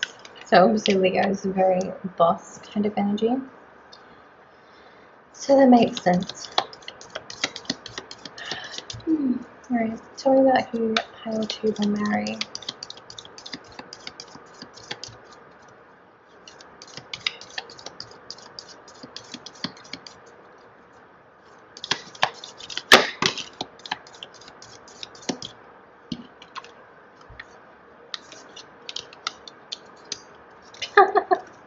Oh my god, that's so funny. And Mutable came out, so I think would be very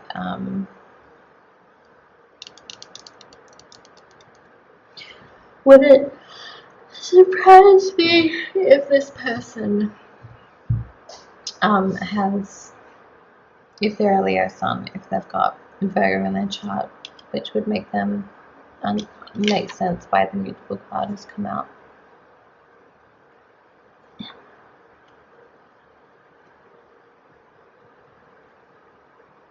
Anyway, it says mutable, trust me.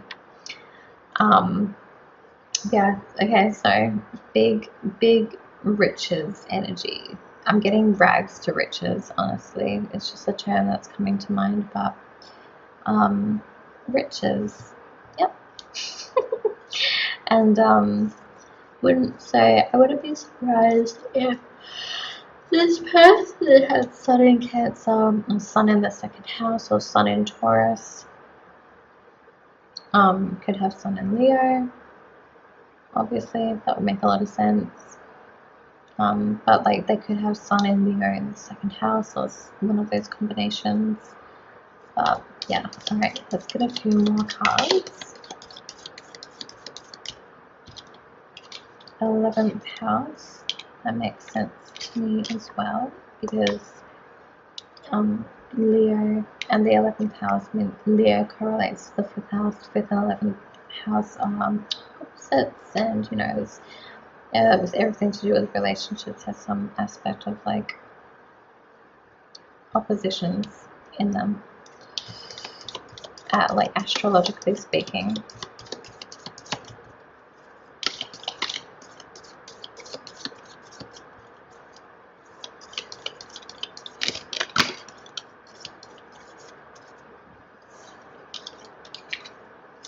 Okay, I actually wasn't on the ball when I was shuffling that last part. Got a little bit distracted, but anyway.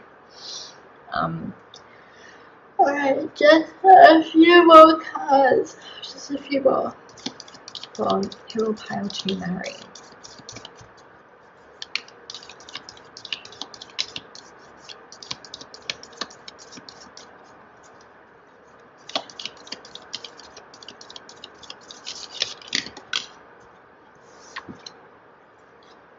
Twelfth house.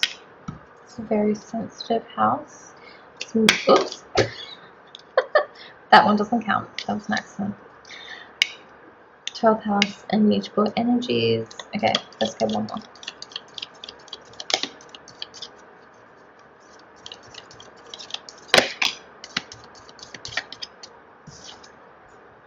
And quincunx, which also makes sense if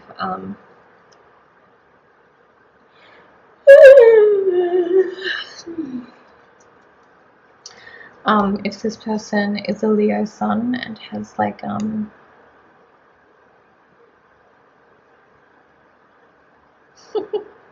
moon in Pisces or something like that, then their planets will be quincunx. But yeah, I mean, those are some potential placements you could look out for in the chart of the person you'll marry. And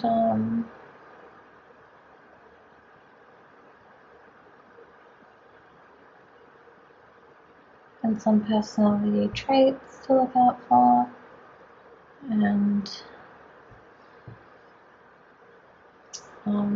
yeah,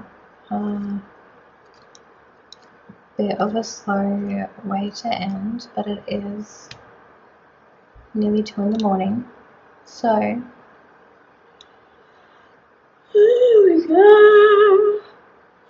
thank you for watching this reading.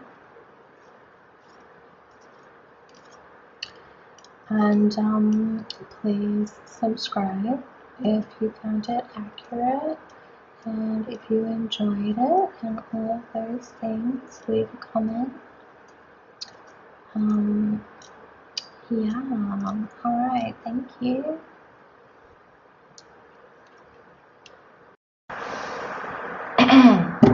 Alright, so we are on to pile 3. Thank God. Okay, I am super excited for this pile.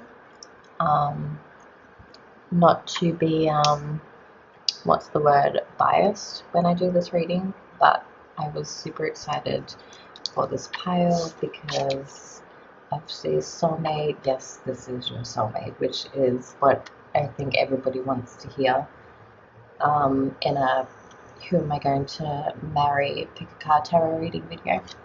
So alright, let us pull some cards. These are the dice for pile 2.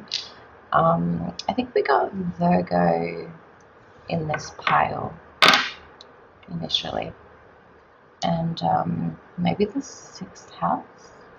I can't remember exactly, but anyway, I'm pretty sure it was Virgo, so I'll just leave that one out. Okay.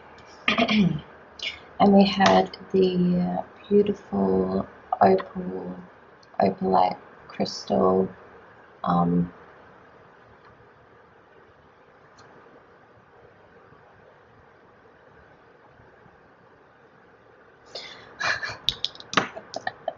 I love this crystal. Okay. Let's get on to the reading. Alright.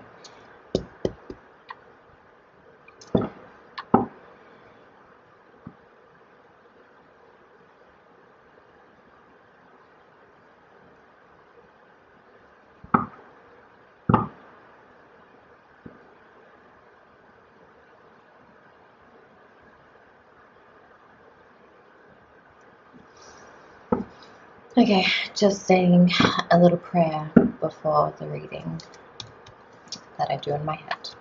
So, alright, tell me about the person that pile 3 is going to marry. Who will they marry? Pile 3. Oh my god. Okay. This is interesting. Okay. This person could be an air sign. It's actually relating very much to Virgo, and I can't remember what the other dice came out as, but I know that it was very Mercury focused for pile 3 in the dice, which is very similar to the Nine of Swords. I mean, swords are air, but it's very Mercury as well, very overthinking, very Mercury and Virgo, very Virgo energy, overthinking to the point of like severe anxiety. So this person, I think, could also be a Virgo as well, have Virgo, Gemini, or Mercury strong in their chart.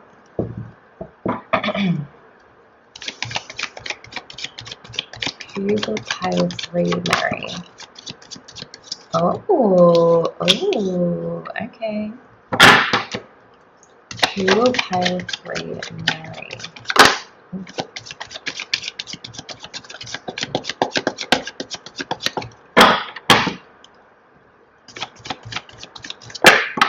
Oh, okay. Very, very Mercury. I think that this person could have some Capricorn in their chart as well, or just Capricorn energy. With the Judgment card, I feel like this person may be in a place of judging. But I mean, it could be a characteristic and personality trait of them, but I think they may have some kind of role, like official role, like in work or something, where they judge people. Doesn't have to be in the way of like a panel of judges, although it could. I think assessing is a lot more what I'm getting for this person. Assessing, judging, reviewing people's work, and reviewing people in general. And still, it's very aligned with Virgo. Who will pile 3 marry?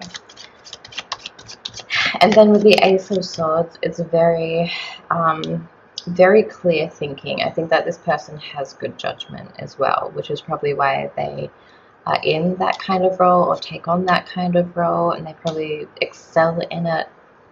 Although I think at times it might give this person anxiety. Maybe they have to harshly judge people's performance, and they are people that this person are fond of, but unfortunately they have to give a bad review. And I think that this person is very integral, because they won't be biased. Like, even though if they are judging or reviewing someone who they are friendly with, who they like, they will still give an honest review, which may cause them pain at times, mental anguish, overthinking. But with the Ace of Swords, I think that the judgments that they do make are very clear.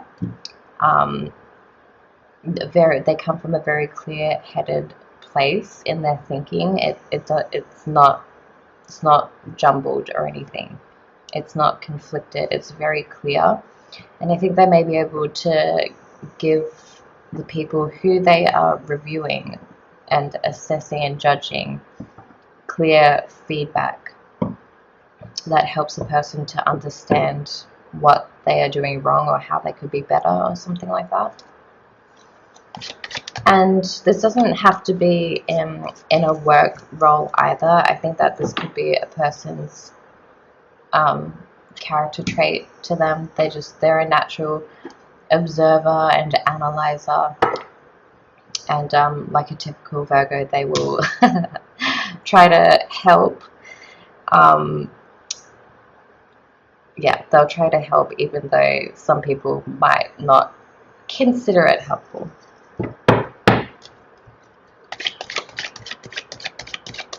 Who will pile 3 marry?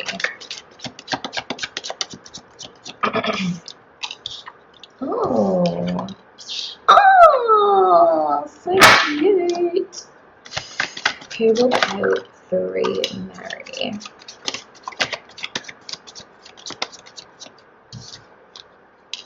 Oh, very interesting.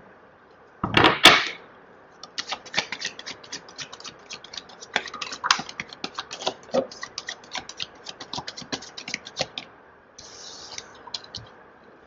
Okay, interesting. And the Hermit card is at the bottom, which is Virgo. Okay. So I love that we got the Lovers card in the center. It's a very love-filled reading. But yeah, so I think that this person does have a more softer, more sensitive side to them. And I mean, Virgo, okay, so I rolled the dice for that so that the viewers could choose their sign to identify with the pile. But I think for this reading, the person that you will marry is also very much like a Virgo as well, coming out in the dice. So yeah, because of that, because Virgo is a feminine, sensitive sign, I think that this person does have a sensitive nature to them as well. With this Ace of Cups, I think it very much ties in who they are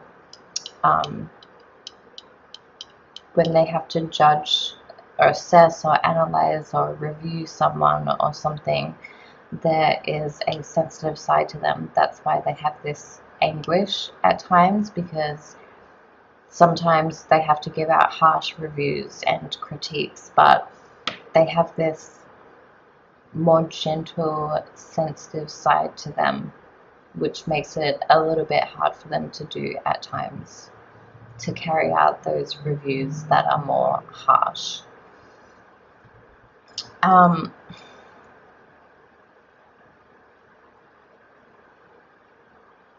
I did have another message, but it literally left my mind. Hopefully it comes back. But with the, oh yes, okay, so it could be that you meet through this person like assessing you, like maybe in a formal setting, like in work, or I don't know, someone's talking about their friends and they're like, this person who you'll marry is like really assessing you, like mutual friends, like there's conversation going on between this person that you'll marry and a mutual friend or something that you have, and the person that you're marrying is like reviewing you and a bunch of other people that they're talking about, like maybe gossiping on it. It's giving a little bit gossip, but also more in a structured, formal kind of way. It's interesting. Anyway, like maybe a friendly discussion between co-workers. But anyway, I think one scenario is you could meet through work, and the person, your future partner, is, I think, likes you and is attracted to you. They know you, but they have to give you a harsh review of performance at work, performance review, and it's giving them anxiety because they're like, maybe they have to give you a poor review, or maybe they're worried that they will give you a poor review.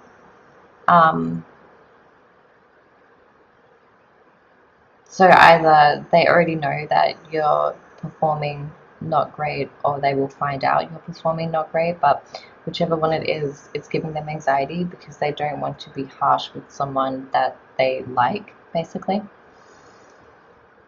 But I think that this person is very relationship focused. Yeah, there's a sense of one-on-one relationships, a focus on one-on-one relationships. But there could be lots of them. So this person, your future partner, might be someone who has to um, has a lot to do with people one-on-one in their work.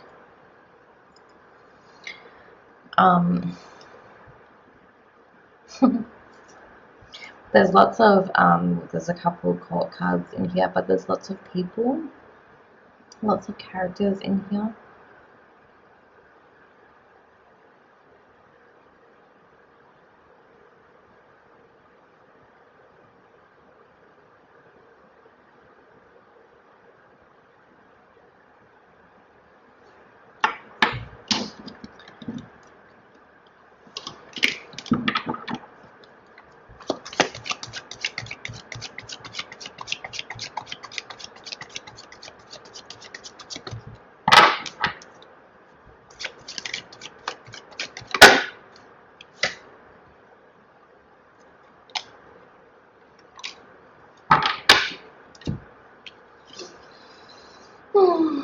Okay, yeah, I mean, it was what I was saying before about the one-on-one partnerships with the Justice card coming out. It's giving Libra energy, but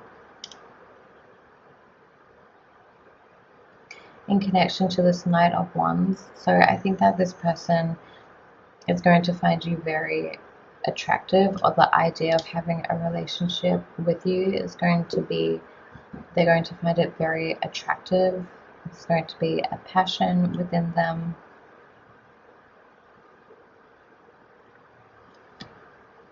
I think they might try to make something up to you to kind of like bring the scales back to balance. If they did have to give you a poor performance review, they may try to make it up to you. I think that this person has a side to them that is a bit playful and not as serious, and so they may, at work, in this formal setting that you know them or will meet them, they may show a very professional exterior, but they do have this fun, light-hearted, fun, passionate, crazy, enthusiastic side to them that they don't show at work, or on the surface. They're very appropriate. They do things in the right way.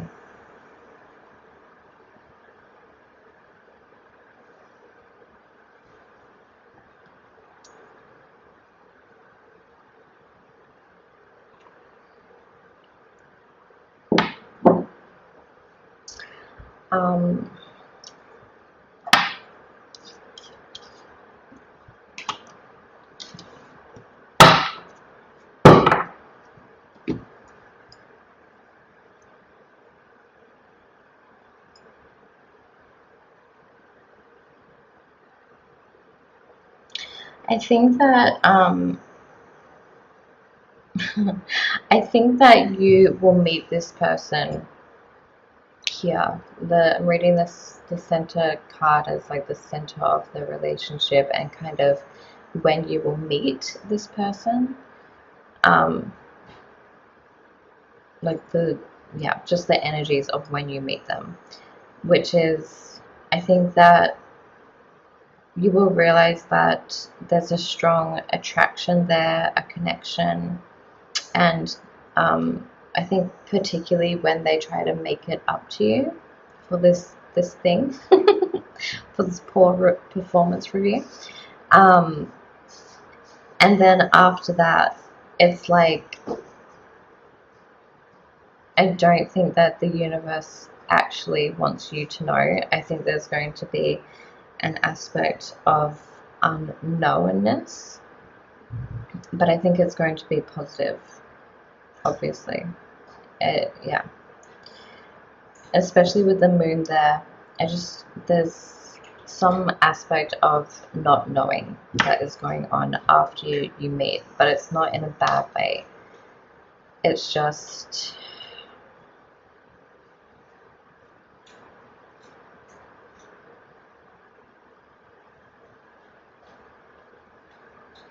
I think there's like a lot of unexpected energy,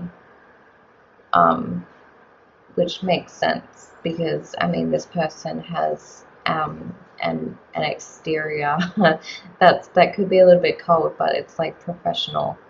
They're very professional and formal and like appropriate in whichever circumstance they're in. So if they're at work, then they have their work face on. And so I think it's going to be very unexpected when you see the other sides to them. And you may be a bit cautious at first, but I don't think that there's actually anything to be cautious of. I don't think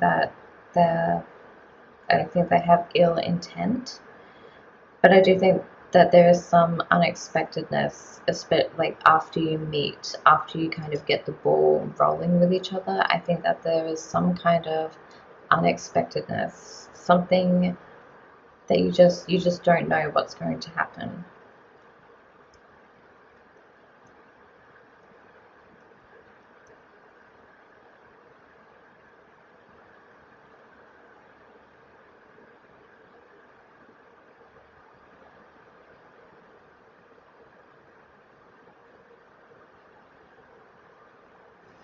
And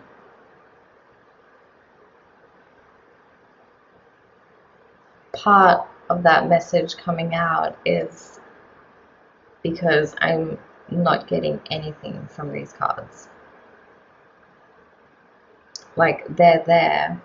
It may be that you get swept up in oh Jesus Christ. It may be that you get swept up in this meeting and getting to know each other with this person, that everything to come after in like the near future is kind of a blur, or you're not paying attention to it. It's kind of like you get wrapped up in this really romantic honeymoon phase.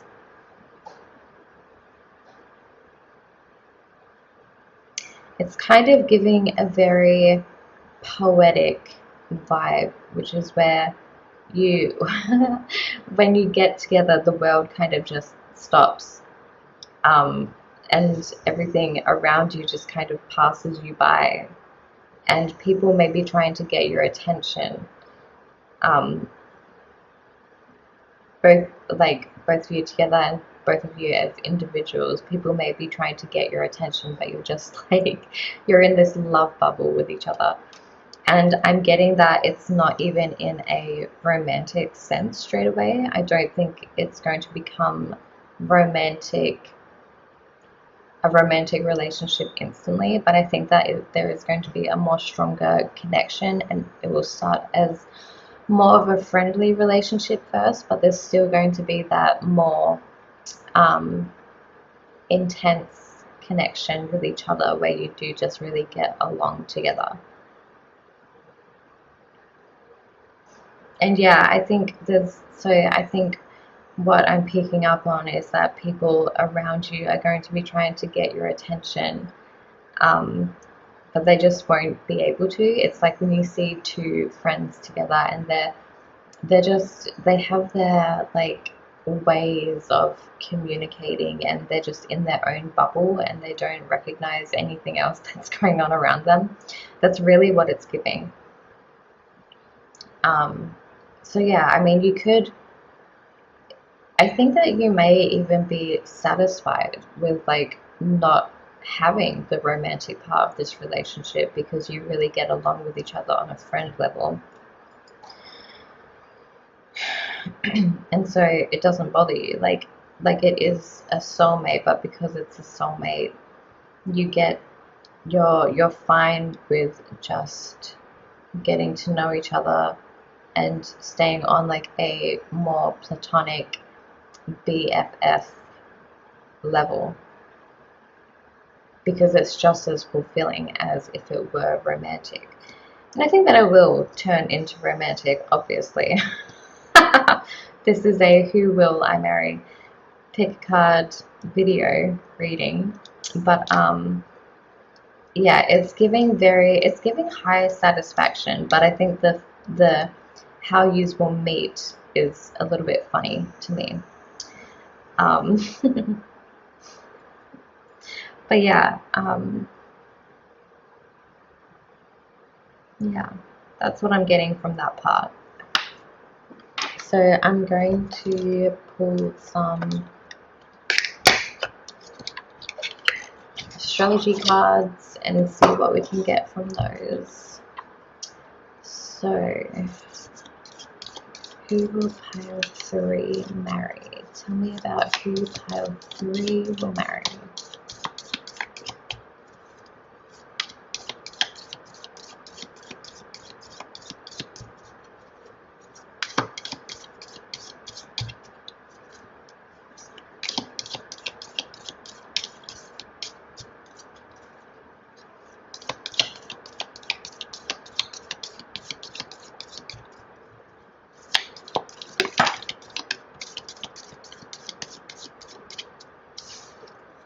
Okay, we've got Neptune and supermoon. You could be meeting this person on a supermoon. This person may be born on a supermoon. Makes sense that this person would have a polarity of Pisces Neptune with the Virgo energy. So this person could have strong Neptune or Pisces in their chart as well, which definitely points to their being more sensitive as well and not wanting to hurt people, especially people that they like and care about and are fond of. They don't want to hurt people's feelings.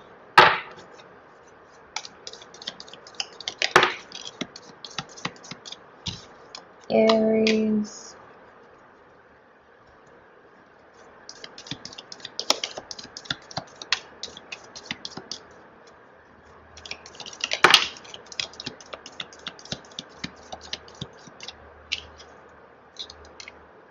Juno. I love that. So I mean, yeah, it's very much soulmate energy in this reading. It's very clear that this is definitely, whoever this person is, whoever you meet is the one, and they will be the person that you will marry. Okay, let's get one more card. Who will pile 3 marry? Ascendant. Amazing. Okay, so yeah, I think when you first meet this person, these qualities are going to be obvious and apparent the way that I've described them. They could have Neptune on their ascendant. They could have Aries in the 5th house or Juno in the 5th house, or Aries, Juno, or Neptune in the ascendant. But yeah, with the 5th house, this person definitely has a fun side to them. And with Aries, it definitely gives them the ability to make those tough reviews on people's performance. It could be a little bit split in half because they do have that professional demeanor when they need it, but they also have the more fun, more sensitive and gentle, caring, nurturing, playful side of them as well. Alright, so thank you so much for watching the reading. Please subscribe, like, and comment if you found it accurate, and yeah, awesome.